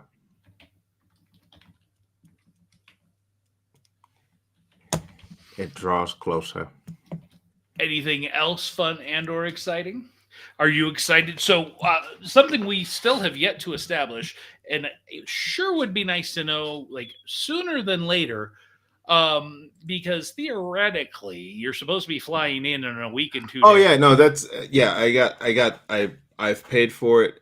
I should be getting there in the morning. I just got to get the exact time, because like the thing with you're coming in Friday morning. Yeah, because so we can leave earlier or whatnot if we need to. Okay. Because and also because I'm using a buddy pass type deal. It also, the earlier flights have less people on them. so it's easier to get onto those flights. Gotcha. Yeah. So you are coming in Friday morning, right, and into Reno, and then we will head down to Antioch, California, for Powerhouse Comic-Con. Powerhouse Comic-Con. And then you'll be heading back Sunday morning. I will be leaving from Reno. Sunday morning out of Reno. Yeah, in the morning. Okay. Yeah. So that'd be Sunday morning. Okay. And do you have anything? And Jam, the artist, also known as Justin, he will be there with us. Yep. He will be joining us at the 97 Now Productions booth. That is correct, sir. Double wide booth, as a matter of fact, where we will also have the dynamic father-son duo of Lawrence and Diego Iriarte, and the three of them, Lawrence, Diego Iriarte, and Jam the artist, are commissions. IC Sound. Yeah, that too.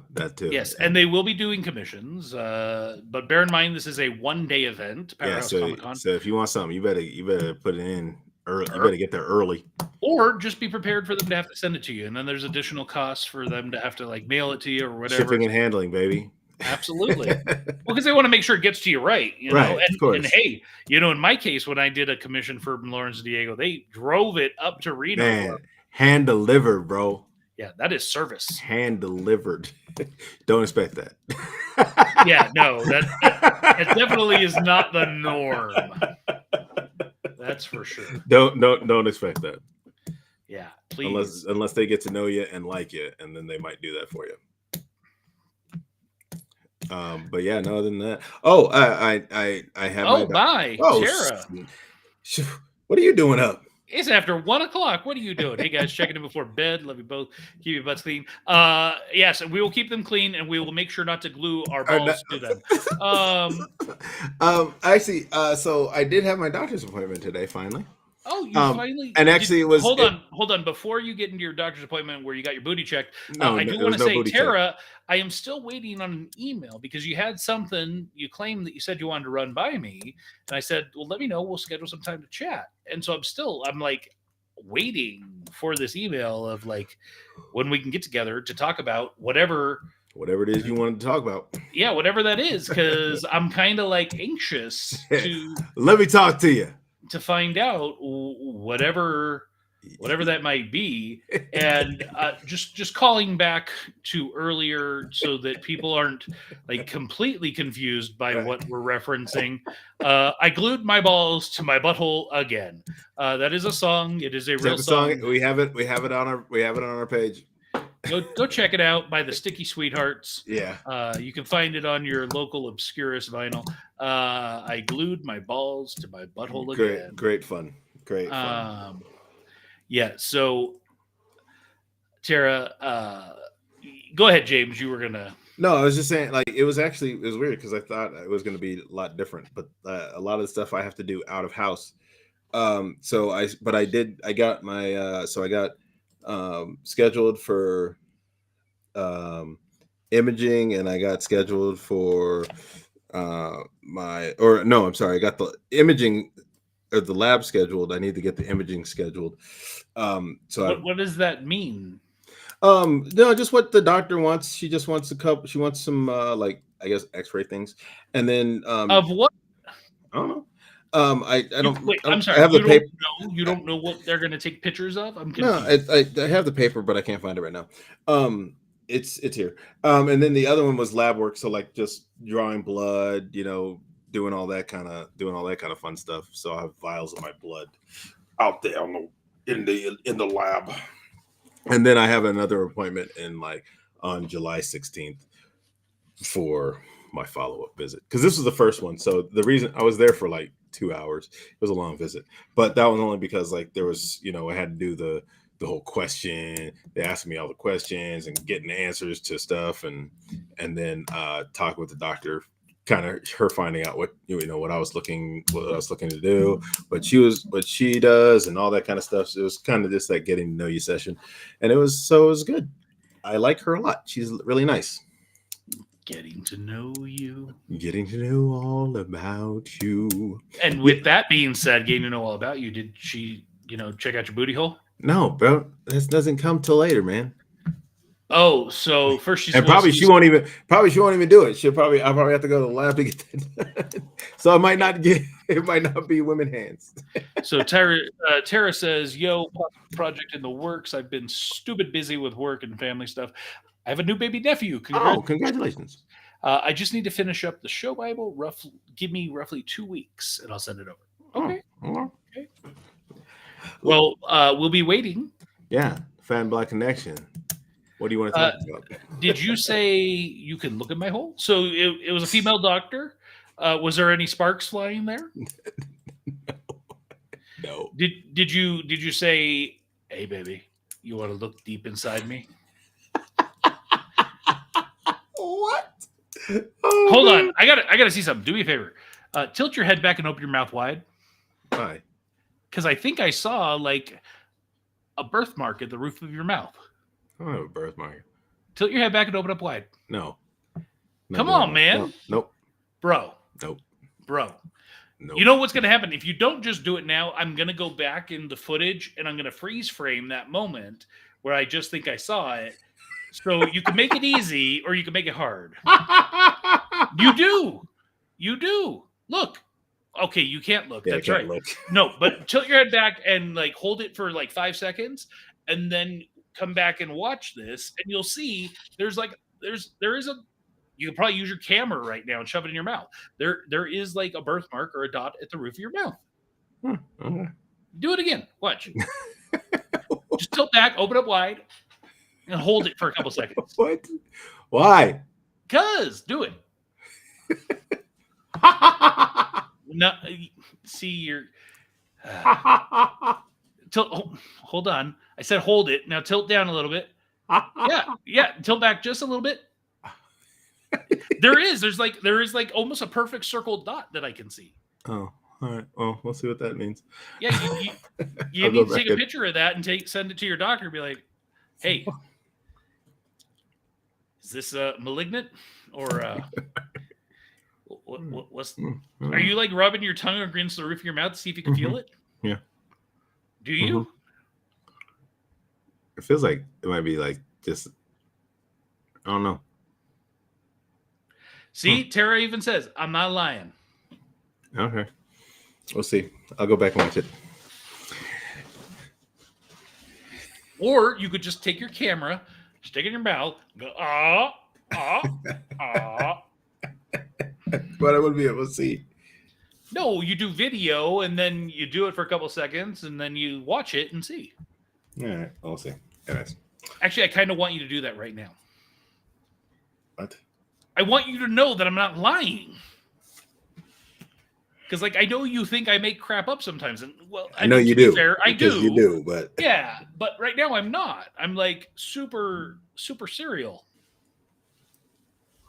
That is weird. I can't. Hold on. Are you doing the forward-facing camera?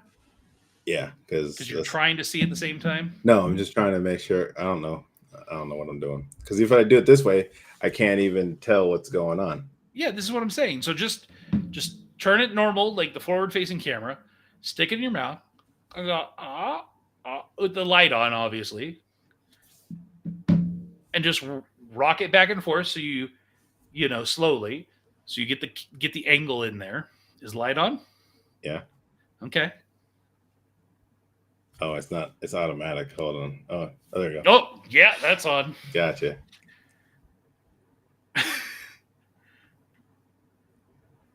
Tilt it back further because I saw it for a second in your camera. Not your head. Just tilt the camera back further. No. Down, down, down. No. Don't lower the camera. Just lower the head of the camera. There we go. Keep going. Keep going. Keep going. Further, further, further because you're not even in your mouth yet. Further, further. Further. There we go. Now slow down. And the camera might tilt down a little bit more. Not your head, just the camera. Further. Keep tilting. Keep going. Keep going. Okay. You might be able to see that camera, the light might be too bright. You might actually need to do it without the light on. All right. Well, we'll figure that out later. Anyways, I can also go back and try it on here. Anyway, it's weird. Anyways. Yeah.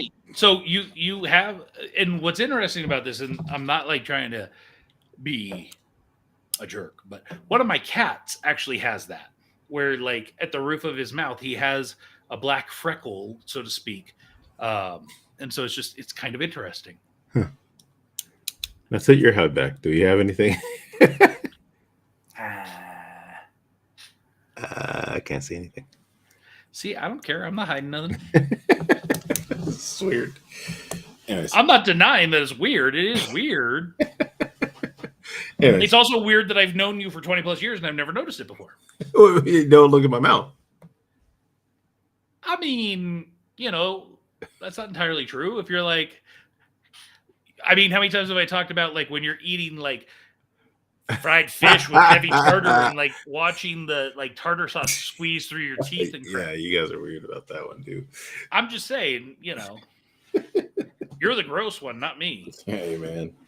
Anyways, man. You working tomorrow? You got somewhere to be? No, I just got to get up early tomorrow. My check engine light came on randomly again. Yeah, like I just got it fixed, and so everything was fine until the other day when I tried to remote start it because it was getting hot outside, and so I'd left my AC on, and so I was trying to start my car up as I was walking to it so that I could get the AC going, and it didn't turn over that way, and so I was like, uh-oh. So I got in the car and the check engine light was on, and so I took it by today. I meant to take it earlier, but I woke up late, and so they wouldn't have had enough time to take care of it because they were busy. And what time did you wake up? I know I woke up early, but like I had a guy who had to come to check out our window because the window has been cracking, and actually the crack has gone all the way across the window on the inside of the glass. So I've been dealing with that for like over since I moved, not since I'm like around the time I moved into the house. And the window people came, but they brought the wrong window. And then they were like, oh, we'll call you. And they never called. And I left messages and stuff like that. And so then when I called Touchstone Living, who built the properties or whatever, they said they have somebody else doing the windows. And so they had to come out and check it. I thought they were going to replace it, but he had to check it out and get all the measurements and all that stuff so that they could put a new window in.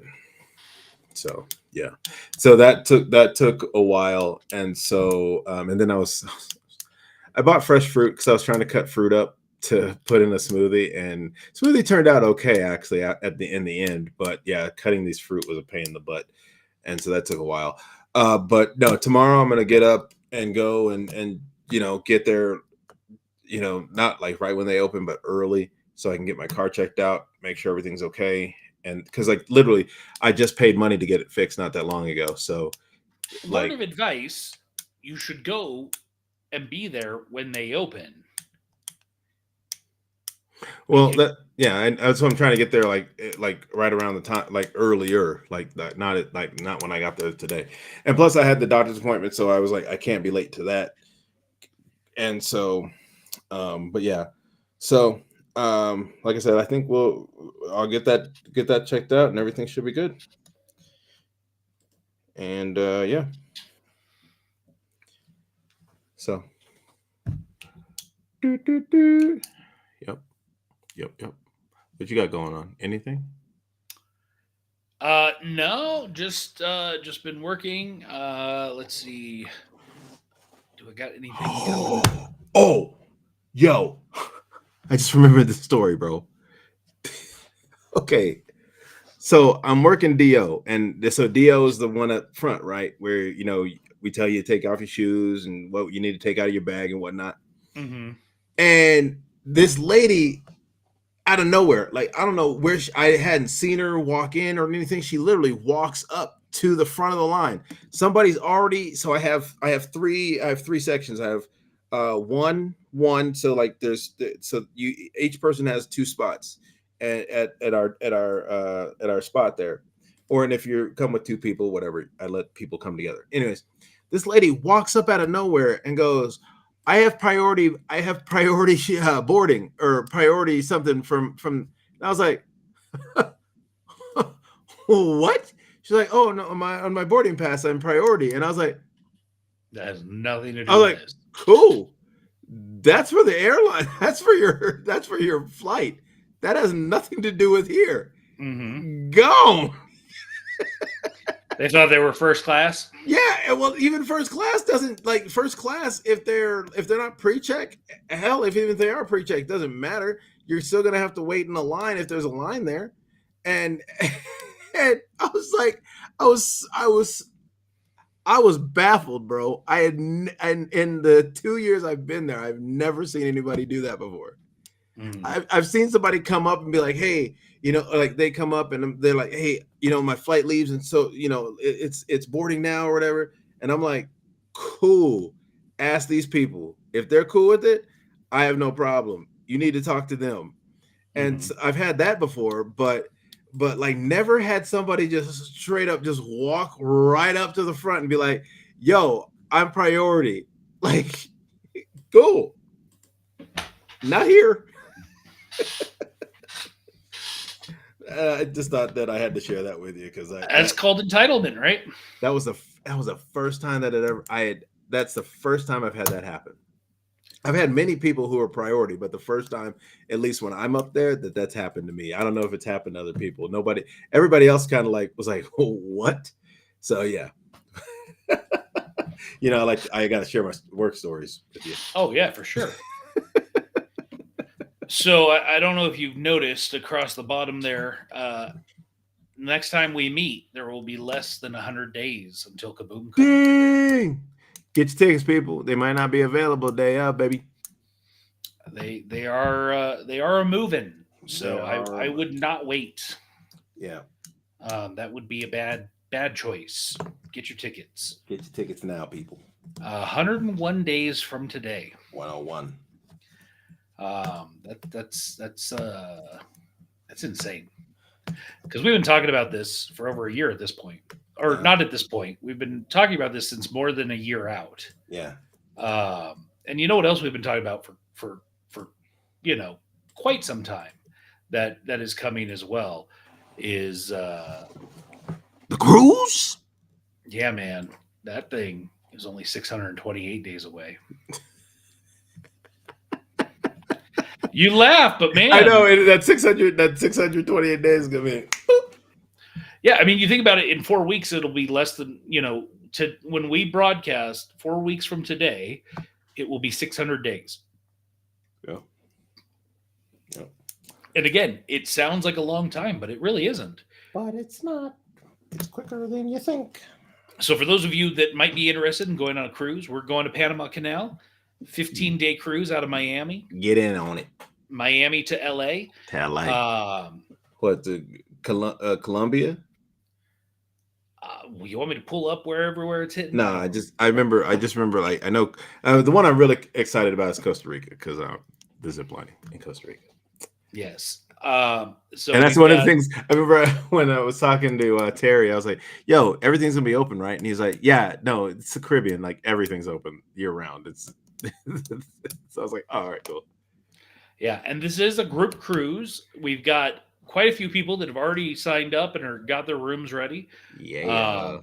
And so there are huge discounts and perks and benefits that come along with being a part of the group. Yep. So if you are at all interested, do not hesitate. Reach out to us. Hit us up on the Facebook page. There's a private group for the cruise. We can add you to get you all the information, how to contact Terry, our personal cruise consultant, if you will. I didn't realize. I thought like, next time we do a cruise, we'll get somebody else. Nah.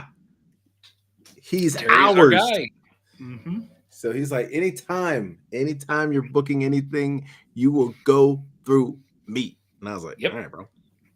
You got it. Yeah, I mean, I've talked to him on numerous occasions about other cruises, just like, for me to go on with like the wife and kid or something. Yeah. So, if you're ever interested in going on any cruise, let us know and we can hook you up with Terry. But only with Norwegian though. You got to go on Norwegian. Well, yes, he is a Norwegian cruise consultant. Guy is fantastic at his job. Oh yeah, he's phenomenal, man. But if you are interested in going on the cruise of a lifetime, yeah, bro. This that's the thing is that we don't just book a cruise just to cruise, man. We book. Yeah, we're not those folks that like to go on a three-day cruise out of San Diego, hit Ensenada, and come back. No, we go on experiences, bro. Mm-hmm. We go on experiences like Alaska. We did Alaska, bro. And actually, I'm glad. I'm sad and glad that we went at the time we did. I'm sad because a lot of the excursions that people wanted to do, things like that, were not available because it was the first cruise of the season. Not everything was open. But I'm glad because if we had not gone at that time, we might not have been able to get into Glacier Bay and experience what we experienced in Glacier Bay. Watching a glacier break off and fall into the water. Hearing that white thunder. Yeah, man, I'm telling you, it was crazy. I remember hearing it like as I was walking around before we actually got in there, and I didn't realize what it was. And then seeing it, hearing it, seeing it, and not having my camera ready, which was because it was man, I was kind of in wonder of what we were seeing. And so well, and the thing is, you could stand there and watch for an hour and nothing might happen. You could stand there and watch for a day and nothing might happen. But just there's a video of it that we saw later. There's a whole video of it that somebody was somebody took, just happened to have their camera on their balcony on the side that was facing the glacier, and they caught the whole thing. Whereas I got I think the video that I have is the aftermath is the wave coming off of it may have some of it falling and then the wave that was created after. But yeah, no, I'm saying just some of the we wouldn't have been able to get that experience.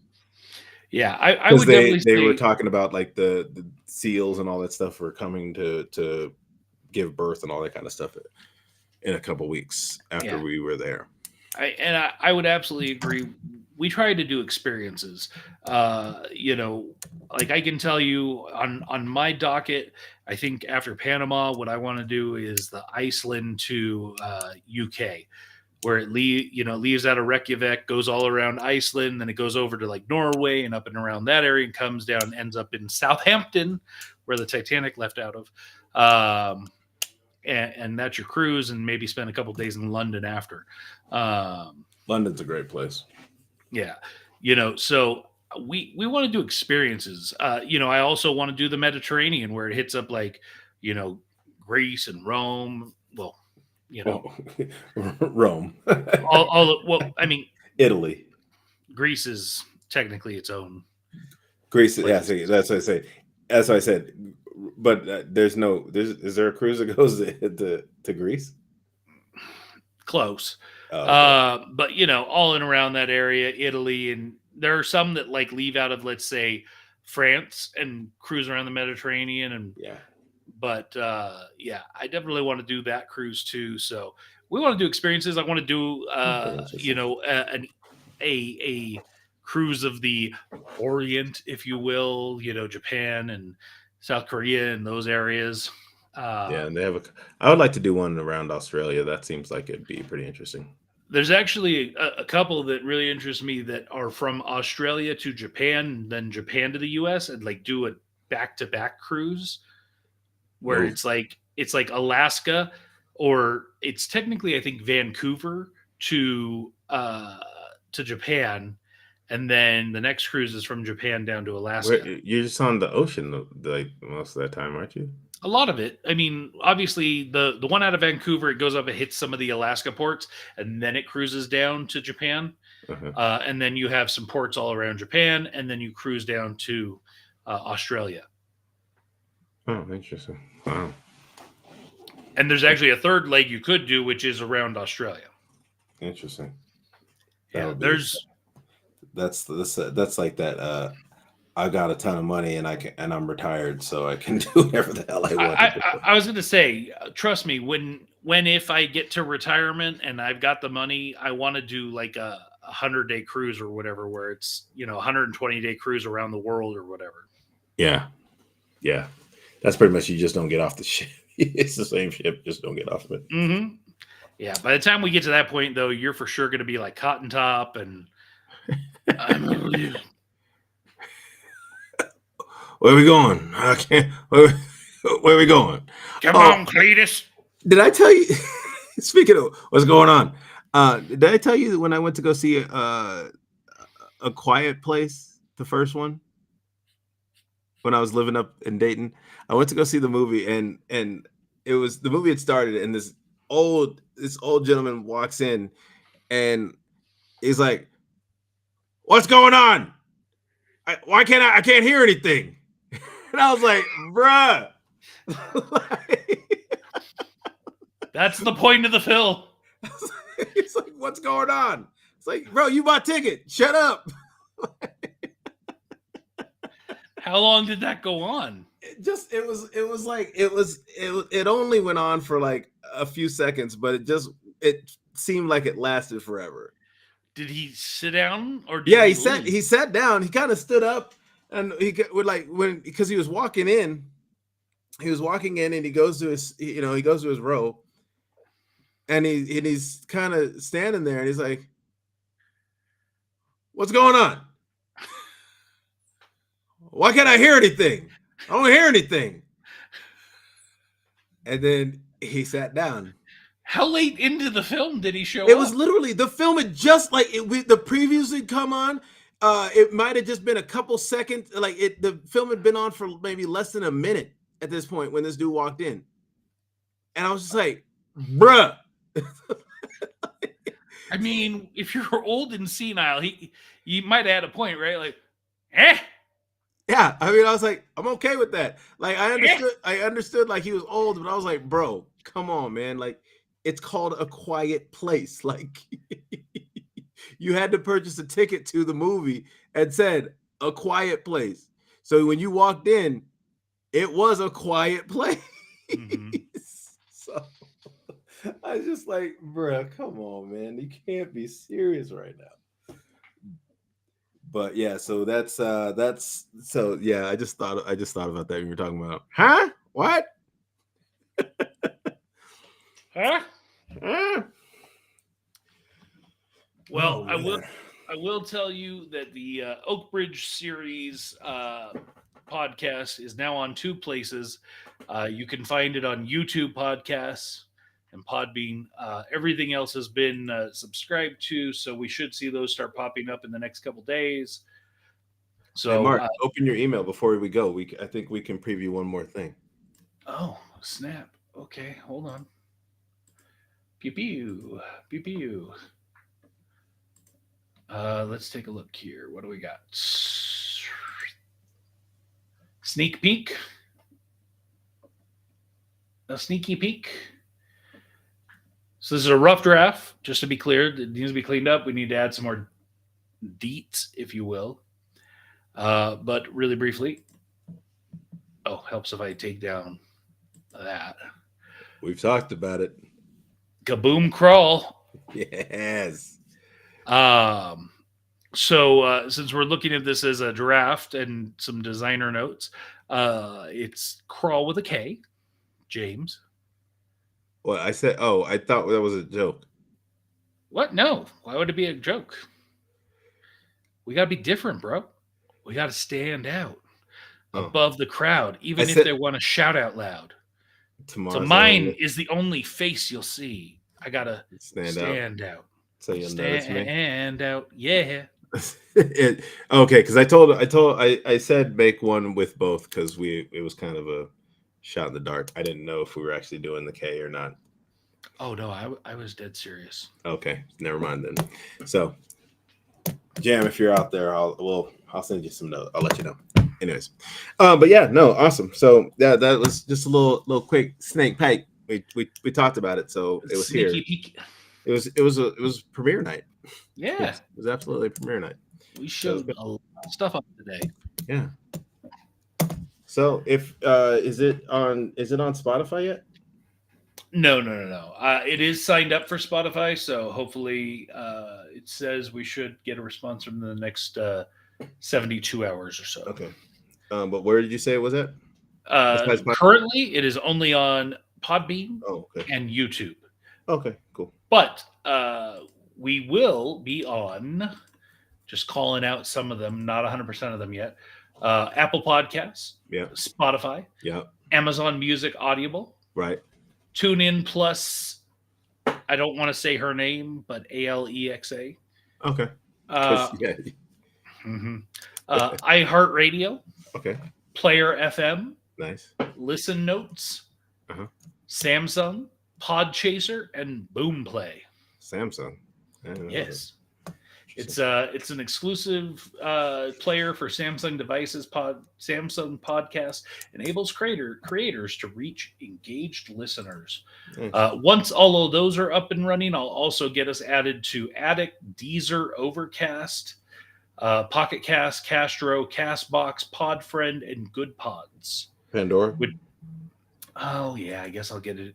I don't know why Pandora doesn't show up, because the only thing I can think is that Pandora must not have a huge podcast following. But I'll get it added on there for you. Just because. Get it everywhere so that we don't... So just in case somebody's not on something, they can send me an email as a reminder, and I'll make sure to get it on there. Cool. All right, guys. I think that wraps this up. Put a bow on it. Call it done.